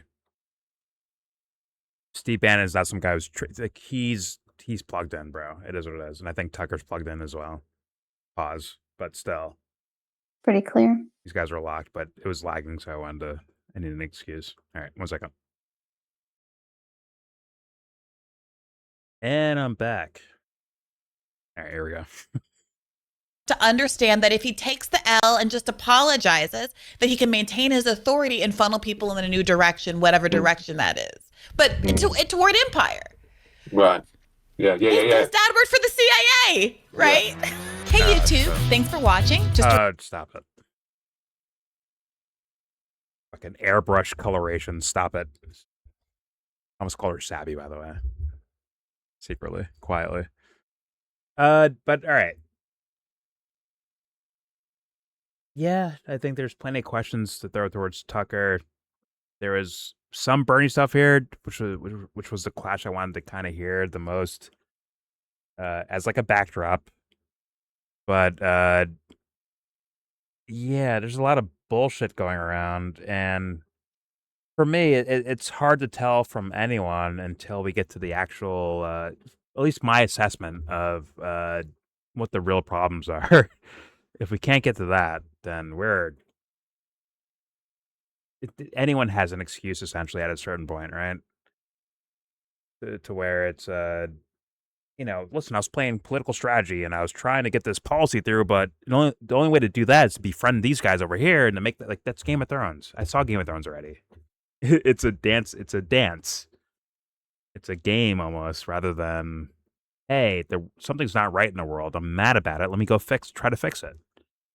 That does not seem like a fervor from too many people. In tone, this guy on the right screams it more than Brianna Joy Grace does, in my opinion. Personally, just like in tone, but like that's not enough to go on, right? It's just an intuition. Like this guy is like, he is so hoping that it is like in a box. Well, Bernie's just a whatever liberal Zionist. Tucker is saying the things that no one else can say, and that when he says it, it's going to help the world out because these are things you can't say out loud, right? It'll work for, at least in a material, I guess psychologically material way, towards our direction, towards what we want, which is like no more bad things from Israel, but that does not extinguish the bad things from other countries, which is part of what Tucker's doing, in my humble opinion, which is extinguishing the blatant, even on a material level, blatant corruption or corrupt actions that the U.S. will do on its own, has done and will do on its own. But it doesn't like get rid of that portion of things. It's unfortunate, but hey, man, who wants to sit around and contemplate their fucking navels? God damn it. Whatever. There's your video. Please subscribe if you feel like. Comment, agree or disagree. Please tell me what you think in the comment section if you make it to this portion of the video. Please tell me what you think. I think less so about the people talking on screen and more so about the concepts themselves of like the idea of Tucker trying to herd people back towards the Republican Party. Once again, why is there any, I don't know why people put like limits on this stuff. Like Tucker can't say that. How could he say he can't say that while pushing people towards the establishment Republican Party? How could he do that? Like, why do you put limits on things? Like, are you limited like that? Why wouldn't they do that if they were like, even like with like nefarious motives? Why wouldn't you just lie?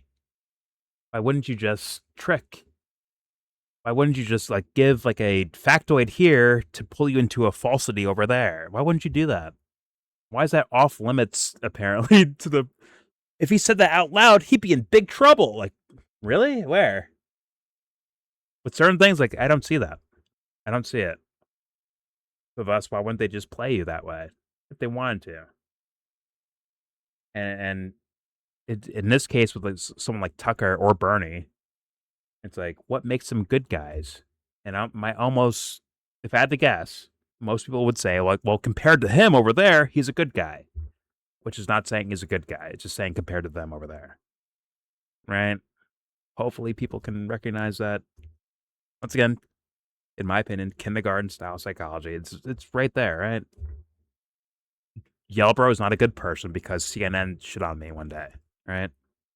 Or someone you don't like shit on me does not make me a good person, right? Hopefully that's understood. But either way, please make that argument in the comment section. Whatever you want to do. Pause.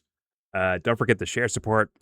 Hopefully donate to all the links in the description box, including the brand new link from the American Cancer Society.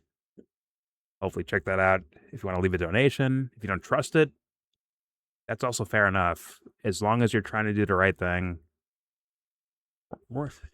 Shout the Lord. We're on each other's team. Also, please join the Discord if you feel like. We're in that Discord right now. And yes, despite what Matt Hunter says, all opinions are welcome. He's just too pussy to say it out loud. Stop lying! All opinions are not welcome. That whore doesn't agree with you. Ram Ranch. Go ahead. Ram Ranch. It's like a fucking tagline. Jesus Christ. But yes, if you want to join the Discord where you can argue with us, in fact, I think some people join at certain points and have said things here without realizing, like, no, it actually is the real. It's not a cast of characters. We actually are here. We'll actually argue with you if we disagree. We'll agree if we agree. Yada yada yada. What? No, I'm telling you, man. Because I think we've been around each other enough towards like a flow thing that happens, and it almost feels like a sitcom or whatever the fuck. But like as far as I understand, it is kind of like that. Genuinely like hilarious. Just around. It's like fucking like, please show up and scream Ram Ranch all day. It'll be heard on video, I promise. Unless you're Harrison, then I might turn you down a bit. Anyways, everything I showed you will be linked also in that description box for you to look at on your own, study on your own, rabbit hole if you want to. Whatever you want to do, please go look at this stuff. If you feel like. Only if you feel like. Most importantly, with all that said, give this video a thumbs down. Counter. Outro. Your only words here. I beg you, only words. Say, give this video a thumbs down. Counter. Fuck. RSFO, you got it. Video a thumbs down. Yes.